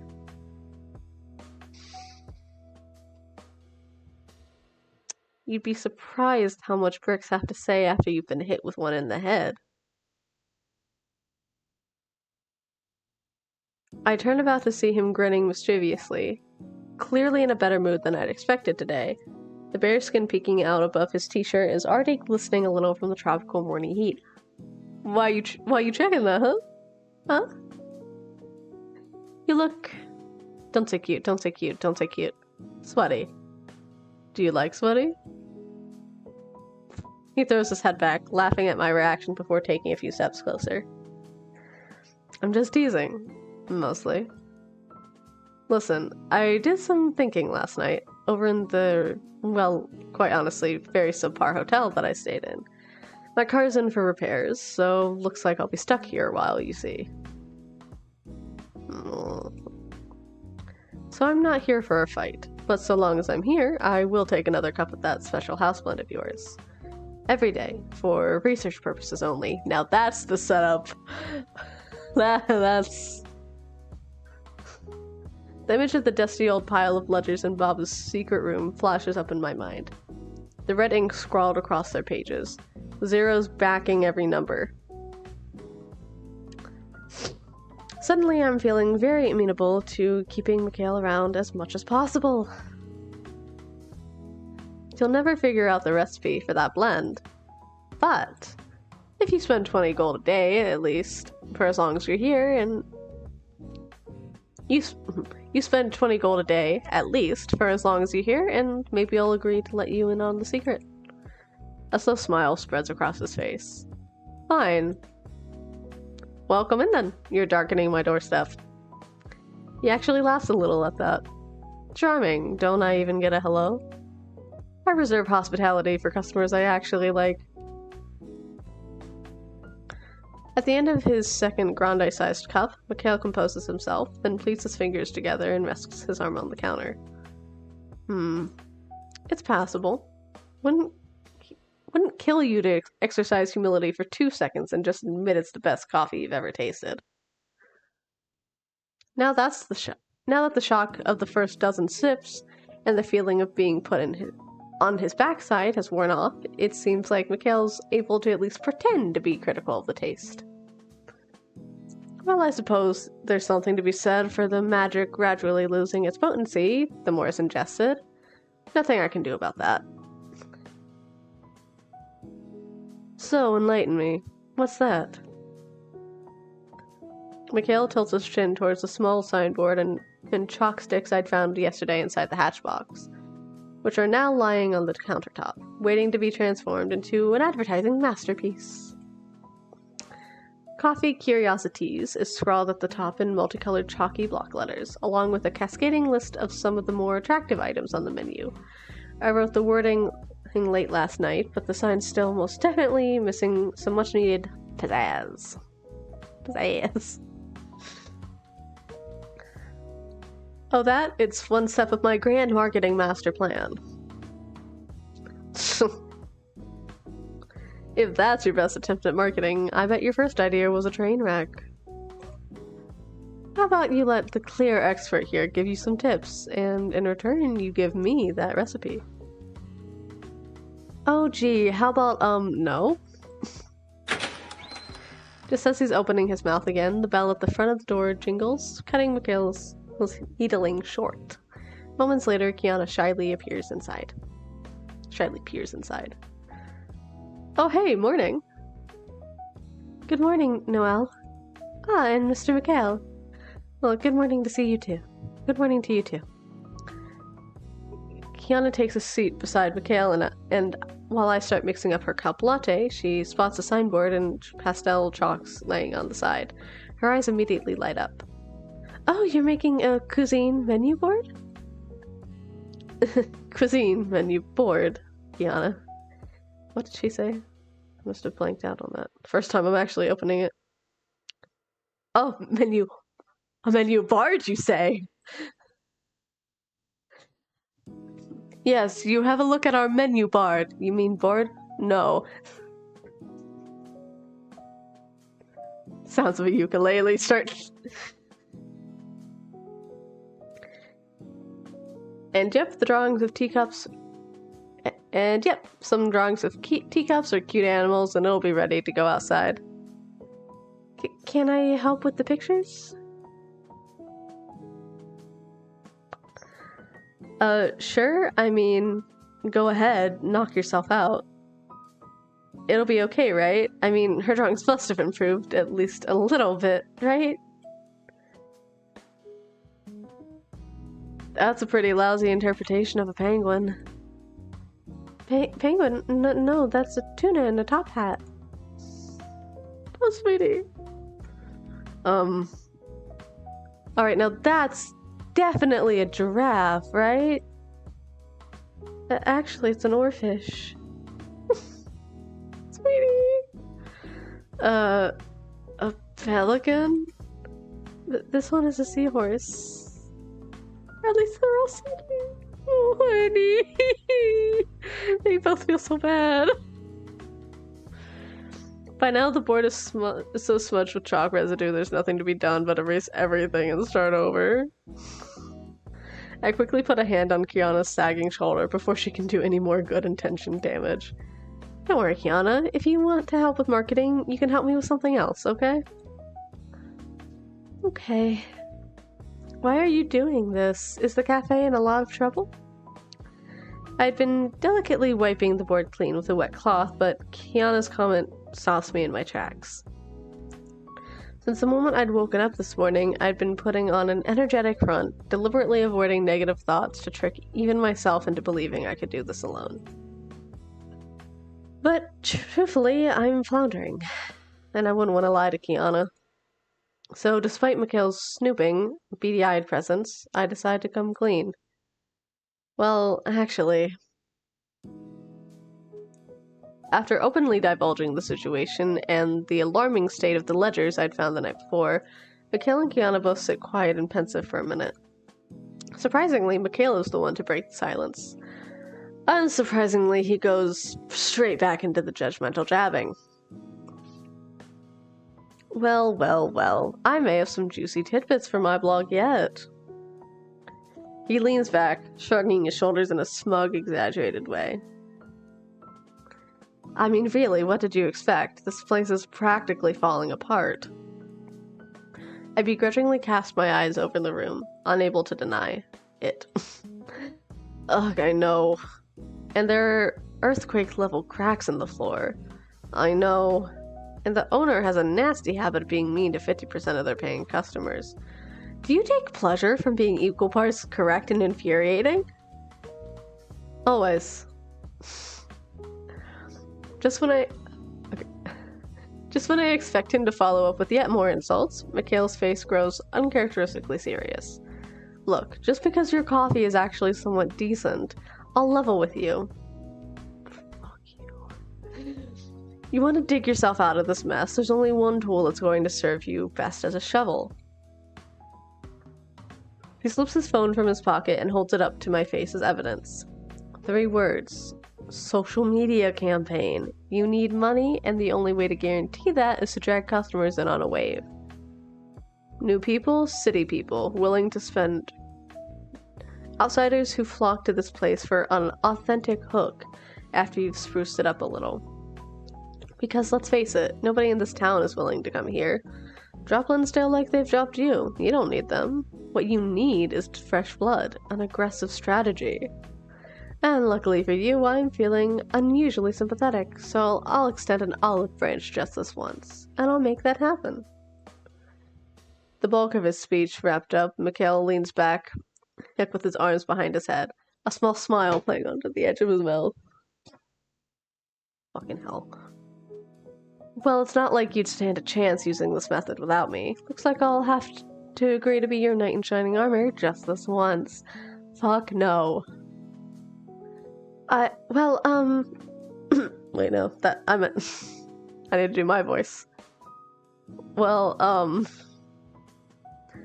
I think you're wrong. As I glance over at Kiana, I realize that she looks genuinely a little hurt by Mikhail's words.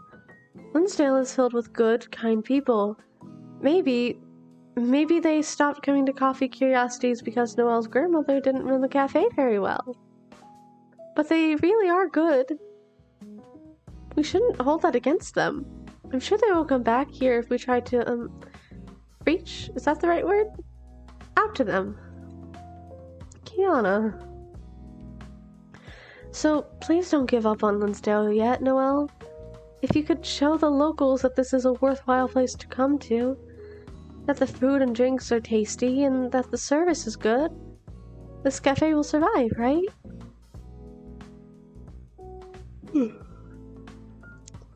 I'm sure the residents of Linsdale will come if you ask them. I'll help you. I blink at the two in front of me, a little astonished by their arguments. They're both actually making a great deal of sense. But whoever's approach I decide to follow, that probably means we'll be spending a lot of time together from now on. Kiana, Kiana, Kiana, Kiana!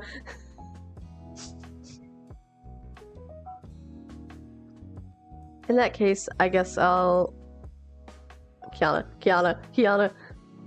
Yeah, Linsdale is Baba's town, and considering the good memories I have here, I'd like to think it's my town too. That's not going to change, getting the people of Linsdale back on our side, rebuilding a relationship with them. That should be my top priority. I didn't read that right, but guess the words were right, just not the tone. You're right, Kiana. Linsdale is Coffee Curiosity's home. We should focus our efforts here. I'm so glad. Alright, I'll see you tomorrow then. Out of the corner of my eye, I see Mikhail shrug, dissatisfied, but he chooses not to push any further. See.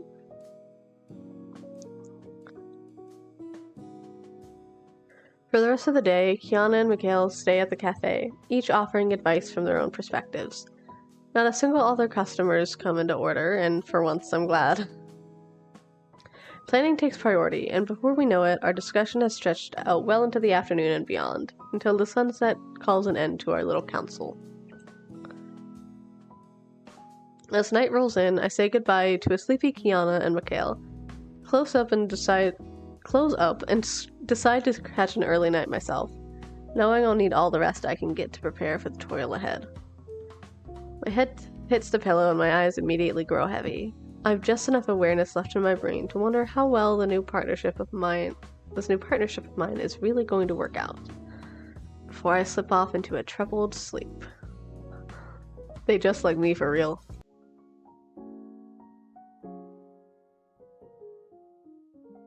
It's beautiful, isn't it? I look over to the girl on my left, her face brimming with contentment. Even the sun can't help but take a dip in the water. Isn't it wonderful? The sunset peeks over the horizon, surrounding us in a golden pink glow. The water ripples against the sand beneath our feet. It is really beautiful. But why are you crying?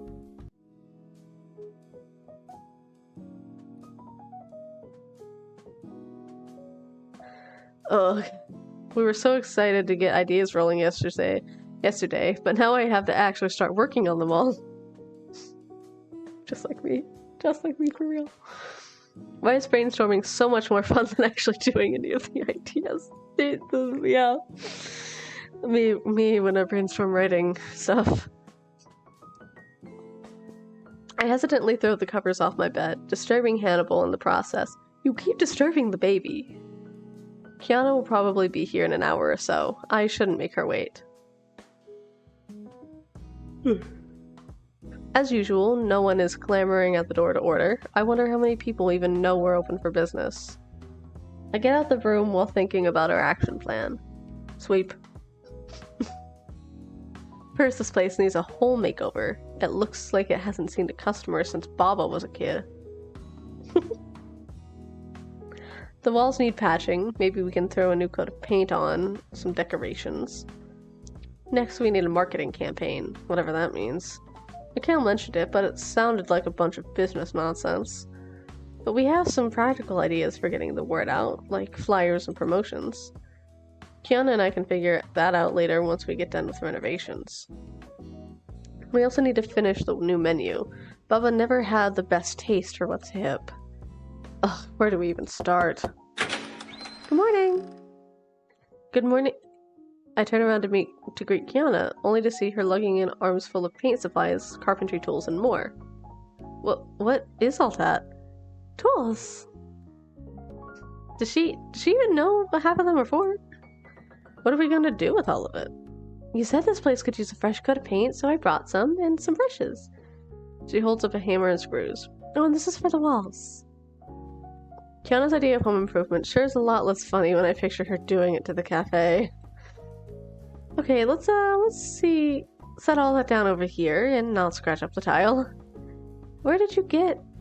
No, I think some things are better left unknown. Let's see, you've got 4 different paint buckets here, each a different color and a different type of paint. We have nails that are all different lengths, some plywood. Yep. The wall cracks need replastering, so that's what this is for.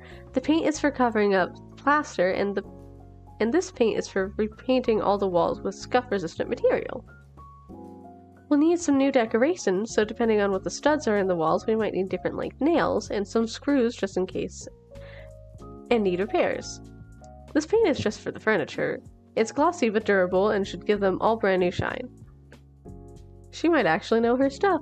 And you doubted her. Where did you learn all of this? I love watching those cute home decor videos online. I have spent an entire week binging home craft tutorials once. This is great though. We might actually be able to make this place look great.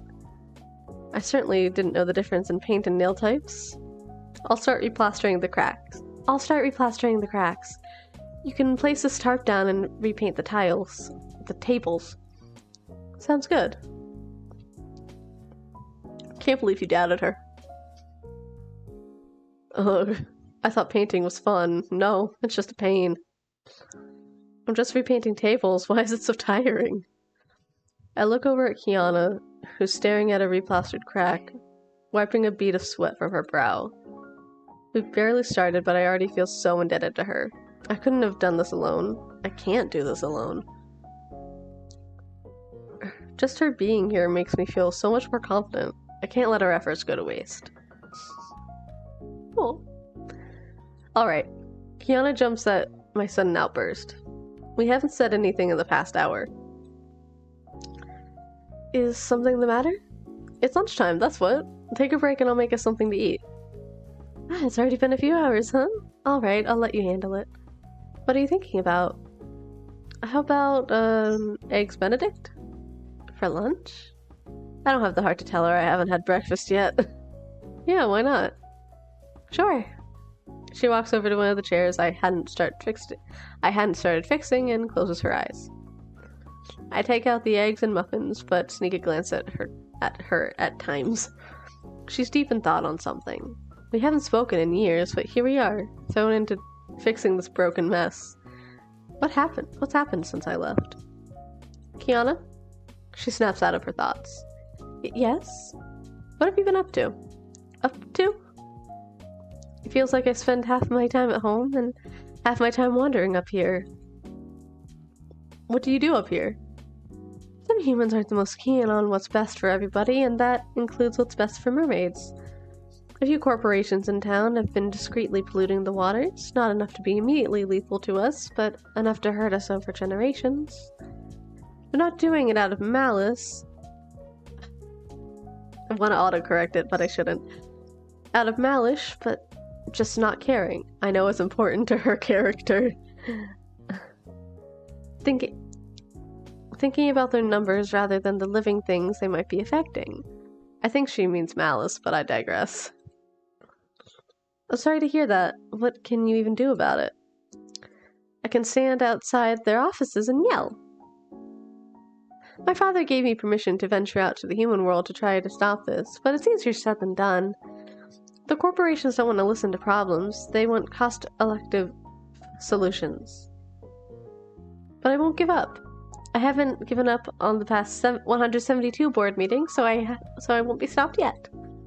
What a trooper. If you won't give up, then neither will I. It's been a rough few days, but we've made so much progress. I can tell. The furniture doesn't look scary to sit at, and the walls are looking more sturdy by the day. No longer will the place look like it's falling apart. I'll be the talk of the town. Just you see, Baba. Still, where did Kiana run off to? It's chilly out here so close to the water, but it looks so inviting. Oh, it's such a pretty night sky.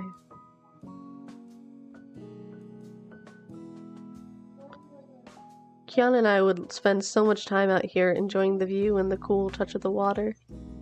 Most families have already packed up the return to home for the night, but I can make out the silhouette of a person in the water. The person walks into the ocean calmly until they fall forward into the water. Hey, are you okay? I rush to the spot and to find a drop off in the water and have to stop myself from falling in. It's so dim here, but I'm able to make out the person, albeit in a different form. Kiana! Her mermaid form is so regal now, but who's the man she's with?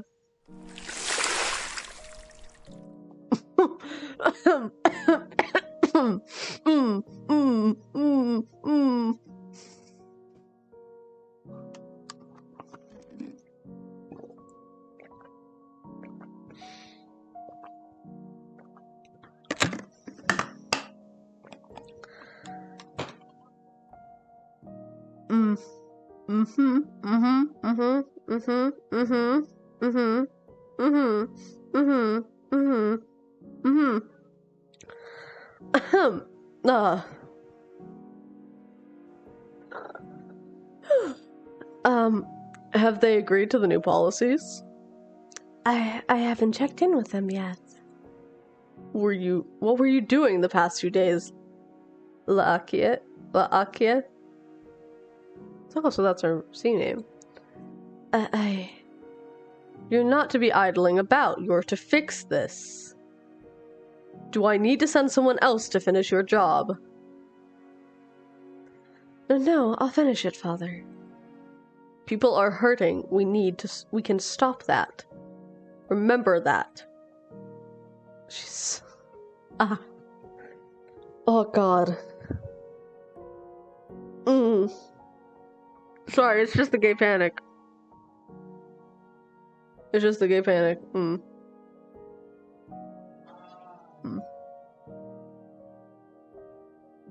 The man gives her a nod, then steps into the ocean. Kiana just stares at the spot he was standing. The breeze ripples the water in her hair. Walk up to her. I left her years ago. I'm not going to sit by and do nothing again. I trudge through the cold, uneven sand until I'm a few feet away. She doesn't move. Kiana? I'm sorry, Noelle. I thought I could handle both. When I saw you were back in town, I was so excited. I thought I could still help my people while also helping you. You need to prioritize the help of your own people. I understand. You've already been such a big help to me. I can't thank you enough. She nods, staring at the sea. You've helped me, so let me help you. What do you need to do?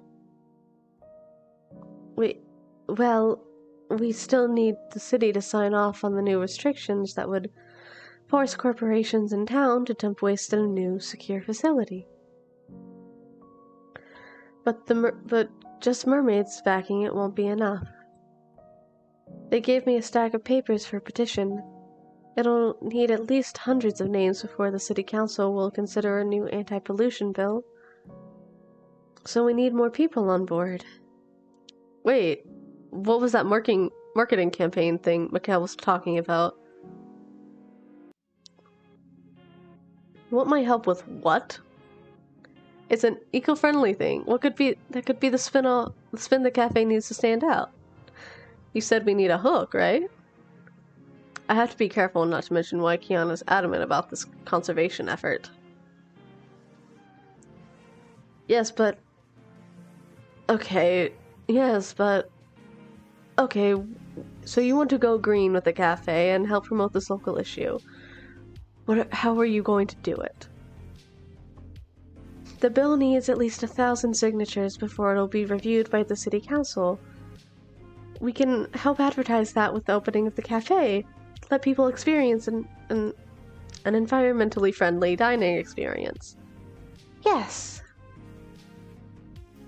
Well, that is a hook, alright, but only if the rest of the cafe matches the branding. What kind of straws are you using? Plastic. To-go cups? Plastic. Is there anything in here that is eco-friendly? Baba didn't strive for any products other than bottom of the line. Mikhail shakes his head while Kiana looks horrified. You can't say you want to support this bill and have all these things that say otherwise. It's all or nothing.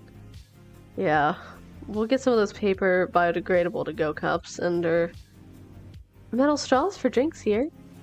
Metal straws for in-store drinks. I guess I'll pack up the plastics for a slow day or something. It'd be a waste to throw them out. Okay, that's something to start on. Have you made flyers yet? No. That's probably a good thing then. Let's emphasize the comfy and healthy aesthetics. Make sure the flyer feels like how you want the cafe to project. Ooh, we'll draw a kelp on it. Sure, what else? Fish. Fish. Yeah, they'll be swimming. Does the cafe even serve fish? No, of course not. Mikhail gives me a dumbfounded look. I gave him a shrug and a smile. Let's take a step away from the fish idea, though I do like the kelp idea. Let's go with kelp. How about we include different organic ingredients we use? That can work. We could also gear an entire campaign around informing customers on what's in their drinks. There was this one cafe I went to that had tours to go with their ingredient farming. Okay, so we'll have flyers highlighted different organic ingredients. Sounds good. Yes, we can have each flyer highlight a different drink and what goes into it. She's brimming with delight. Even Mikhail can't help but smile.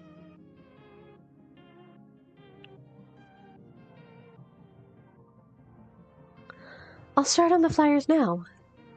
Thanks, Kiana. Mikhail brushes off his pants and stands up. Sounds like you two have it figured out then. Yep, I think this is a good way forward. Thank you for helping us. Well, considering I wasn't even expecting the cafe to come this far, consider it a freebie. Save me a seat at the reopening. I will. He waves and heads out the door. What an odd guy. I turn back to see Kiana furiously scribbling on papers. Maybe we should print out the text on the flyers first, and then add the doodles to them. Yeah, probably. I sigh and head back to the table.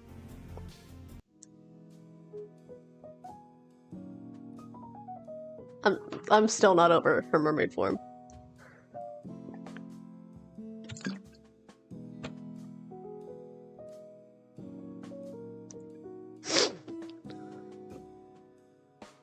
Finally the renovations are complete. I'm afraid to take off some tarps until the grand reopening, though we still have a lot of paint and tools lying around. but the majority is done. I never thought I'd see the day. Just wait until Baba sees this place. She won't even recognize it. Kiana had to leave a few hours ago to meet with the city council, but she should be back soon. I have to thank her for all of her hard work. It's not the most quaint, but maybe a home-cooked meal would do. Wait, it's not the what? Okay. I thought I read that wrong. What do I cook her, though?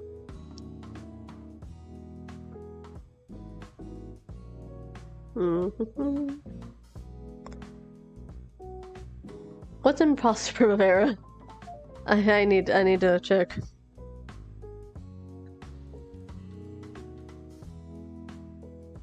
Pasta, no, pasta primavera.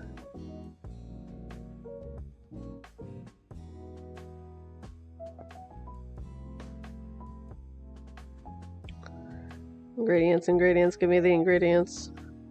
Give me ingredients.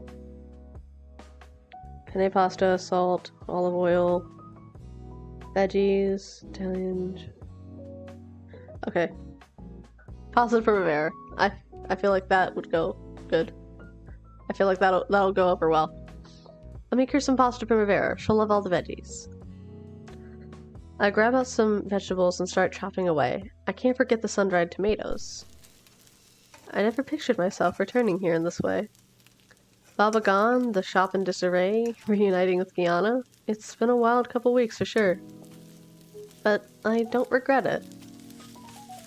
Running a shop on my own certainly wasn't in my plans for the future, and I'm not even sure I'll want to do it for long after we get back off the ground. But I'll see where it takes me.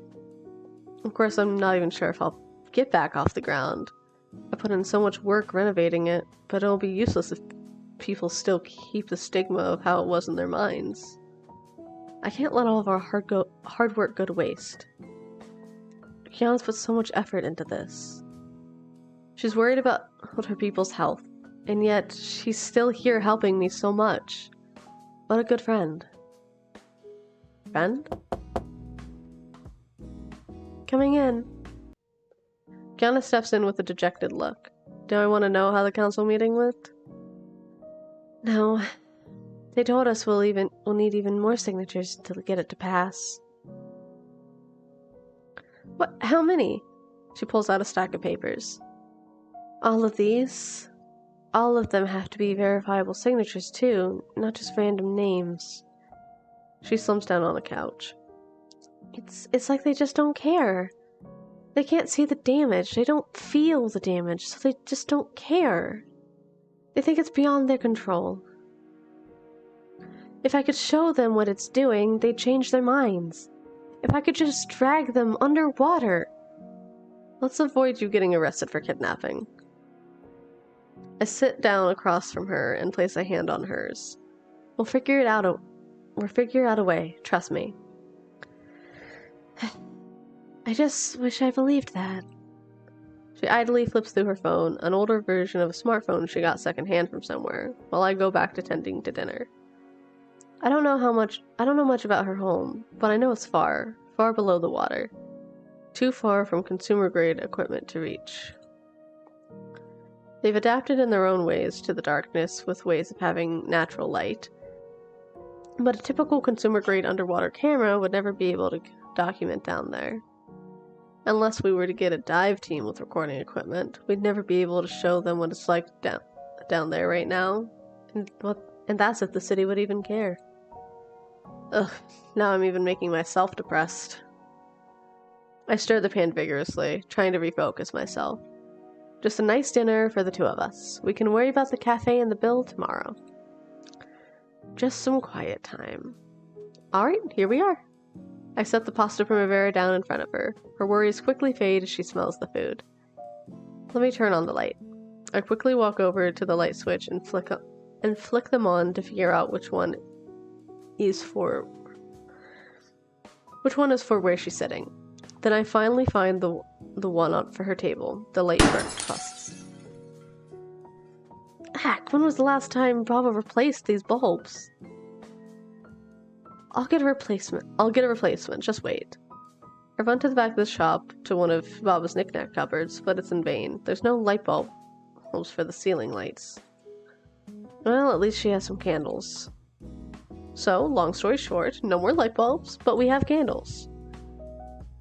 I set them on the table and light them with a snap. The glow from them in this half-abandoned cafe looks eerie, but against her face it feels warm and inviting. A quiet candlelit meal, just the two of us. She gives me a half smile and we dig into our meals. The exhaustion from the day, no, the past few weeks, sets in while we're eating. I feel myself slouching down in the chair, the weight of all of it rolling off me.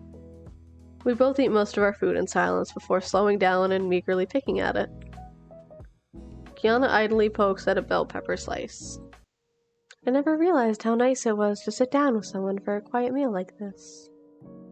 At home we had meals together, but you could hardly call it family time when the table was gigantic.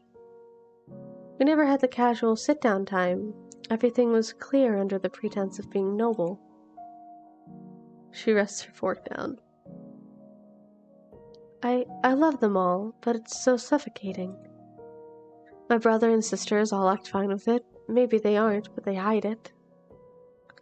They all play along. Is it because I play along? Are they just following their older sister? Should I have done something? She puts her head in her hands. And then you have the city council refusing to listen to us. We have to jump through all these loops and holes to be heard. It feels like I don't have a say in anything. Kiana, what do you want to do? And now I have you asking me the tough questions. Would you roll your eyes if I said I don't know? I feel like I'm being pushed from place to place, yet I don't know where it is. As I'd go if I weren't. I'm just an indecisive mess. Sometimes I think it's okay to go with where the wind takes you if you don't know. That's how I came back here and revived the cafe. I don't really know where I want to be or what I want to do. But I know magic is important to me, and so is this place. So if that's where the wind goes, that's where I'll go. Maybe along the way I'll find something better, but I won't know until I try. What I'm trying to say is that if you prioritize what's important to you and move towards that, it'll feel less like a rocking boat in the sea and more like you have a hand on the wheel. Okay, maybe a fishing analogy wasn't the best for a mermaid, but still. And I'll help you figure that out, if you want me to. We can figure out what the future has in store for both of us. Well, thank you, really. I love my family, and I love my people, but I really couldn't care less about being a ruler someday.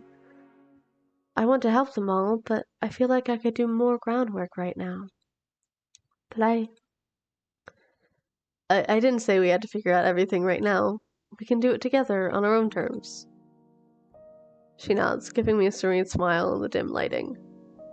Yeah, we'll figure it out together. Well, look, someone says her outside too.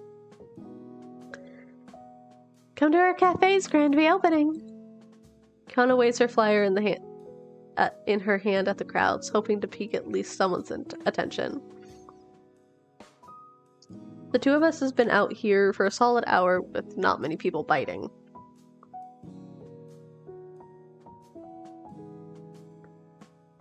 At this rate, we'll have so many wasted flyers we might get a ticket for littering. We have salty cup lattes, they're really good. She tries handing a flyer to a small child, but she refuses, clinging to her mom instead. Kiana sighs and looks over at me at our table. Our small table has complimentary coffee, more flyers on the cafe and our menu, and several stacks of papers on the anti-pollution bill, with glass fish statues for paperweights. Kiana thought they were cute. So far, we've had 10 people try the coffee and 1 person sign the petition. A few people took a flyer out of sympathy, but threw them away at the next block. We have a new menu and a new interior, and no mold now. This by far was going to be the most exhausting day yet. I pour a cup of coffee and grab a flyer. Free coffee if you take a flyer and sign our anti-pollution petition. No takers. Is the cafe's bad reputation that bad? Is no one willing to change their mind? Was it ever possible to revive it? I look over at Kiana, who's putting on her best customer service face, trying to talk to strangers.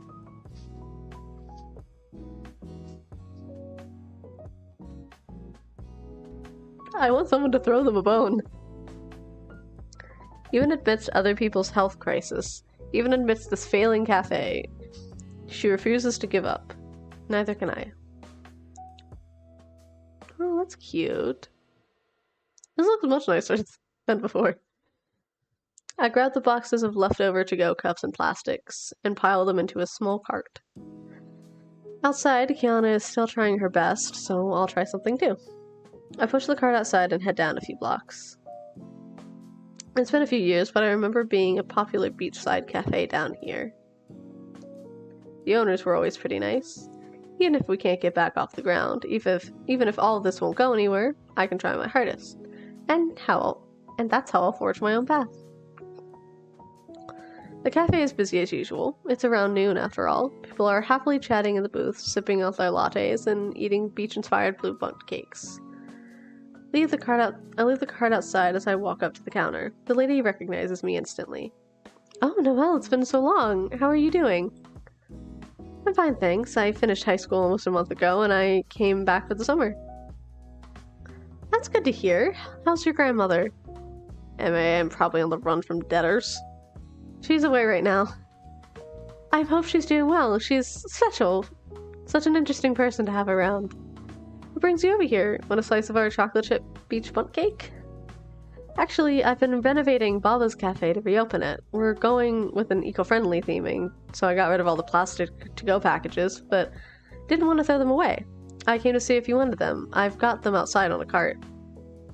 A reopening, but I know it has a bad reputation in town that I can't let it go under. I want to revive it. We've already finished the renovation at the place. So you're sure about this? I nod, not losing eye contact. Why push for an eco-friendly experience? That's much more costly than using plastics. I want to support the new anti-pollution bill, but I can't while also contributing partly to the problem. Our plastic consumption is small, but I want to try to make a tiny difference in my own way. I don't want to see our drinks littering the beach. That's right, I'll take the leftover. Alright, I'll take the leftover to-go cups, but I want one of your flyers. Noelle, where'd you go? Sorry, I went to drop off the leftover plastics. I figured they'd be better used by someone else than sitting in the cabinets collecting dust. Have you had any luck? Well, this one tourist couple said they stopped by, but I got a lot of odd looks from older couples when I told them where we're located. Maybe we should have just said we bought the cafe and it's under new management. I sigh and head over to the table.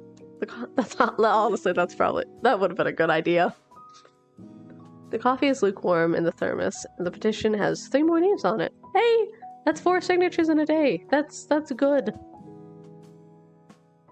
So far, that's not bad. That's progress. Well, let's give it one last push, shall we? Ever tried a salty kelp latte? Or sweetened warm Bai tea? Come try them all at our grand reopening tomorrow. All of our lattes are made in-house with organic ingredients, only the freshest for our customers. Yeah, does that include a spit in the cup too? No, of course not. Baba, what on earth were you doing? Make sure to let your voice be heard. Sign the petition to make the city council review a new anti-pollution bill. Do I have to buy a coffee to sign it? No, just sign here. We may still have hundreds of flyers left, but at least Kiana is getting some signatures. As the day dwindles on, our routine quickly gets old and we take a break to avoid being public nuisances. Want to head to the square and tack up flyers wherever we can?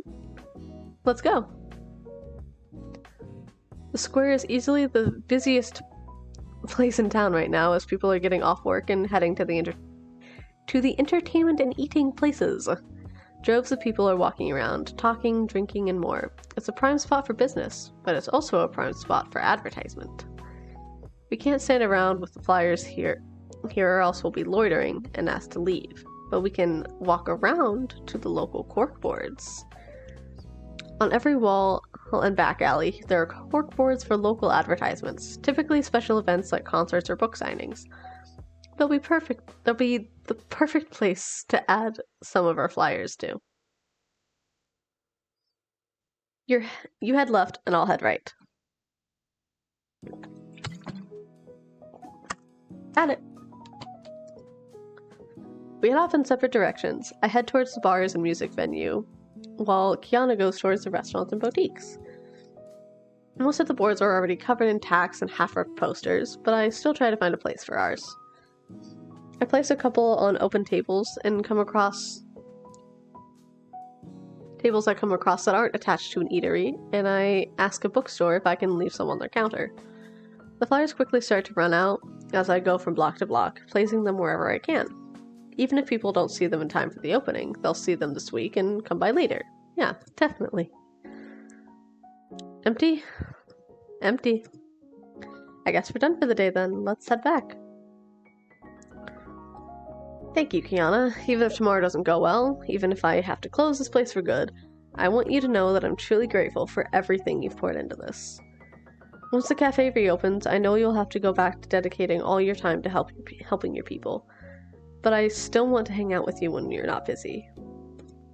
I wanted to stay here and help you with the cafe. Only if you want my help, of course. What about your people? Your home? I haven't told my parents yet, but I want to stay here and do what I can. I can do more good for them up here than down there. If this bill passes, then it'll save countless lives for years to come, but there's still more battles to fight.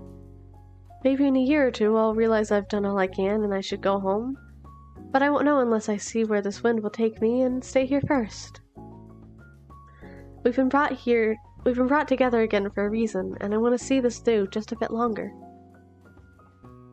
I'm sorry, I must sound so presuming.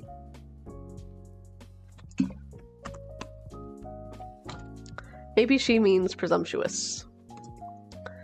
It's alright, really. I was serious when I said I want to figure out our futures together, wherever that takes us. In a few years we might find our futures diverging, but for now, let's see where things take us. Together. I really like being here with you, Noelle. I like being by your side too. When I was younger, I used to think being here at night was creepy, but somehow, with Kiana by my side, everything feels less scary. They're so cute. They're so cute. It's opening day.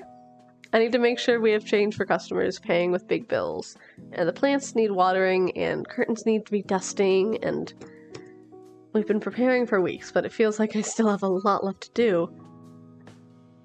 With a bit of magic, I'm able to quickly straighten the curtains and get the plants all looking nice.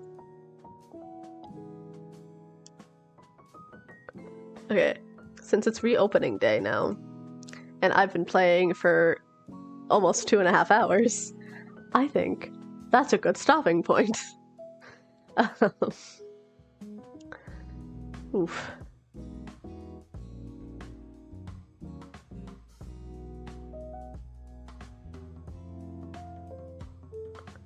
I have the game saved.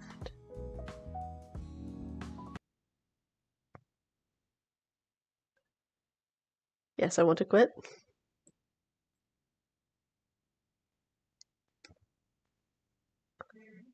Oh. Close the program, yes. Yeah, there's a reason I wasn't responding, it's because I didn't want to. Alright. Bye.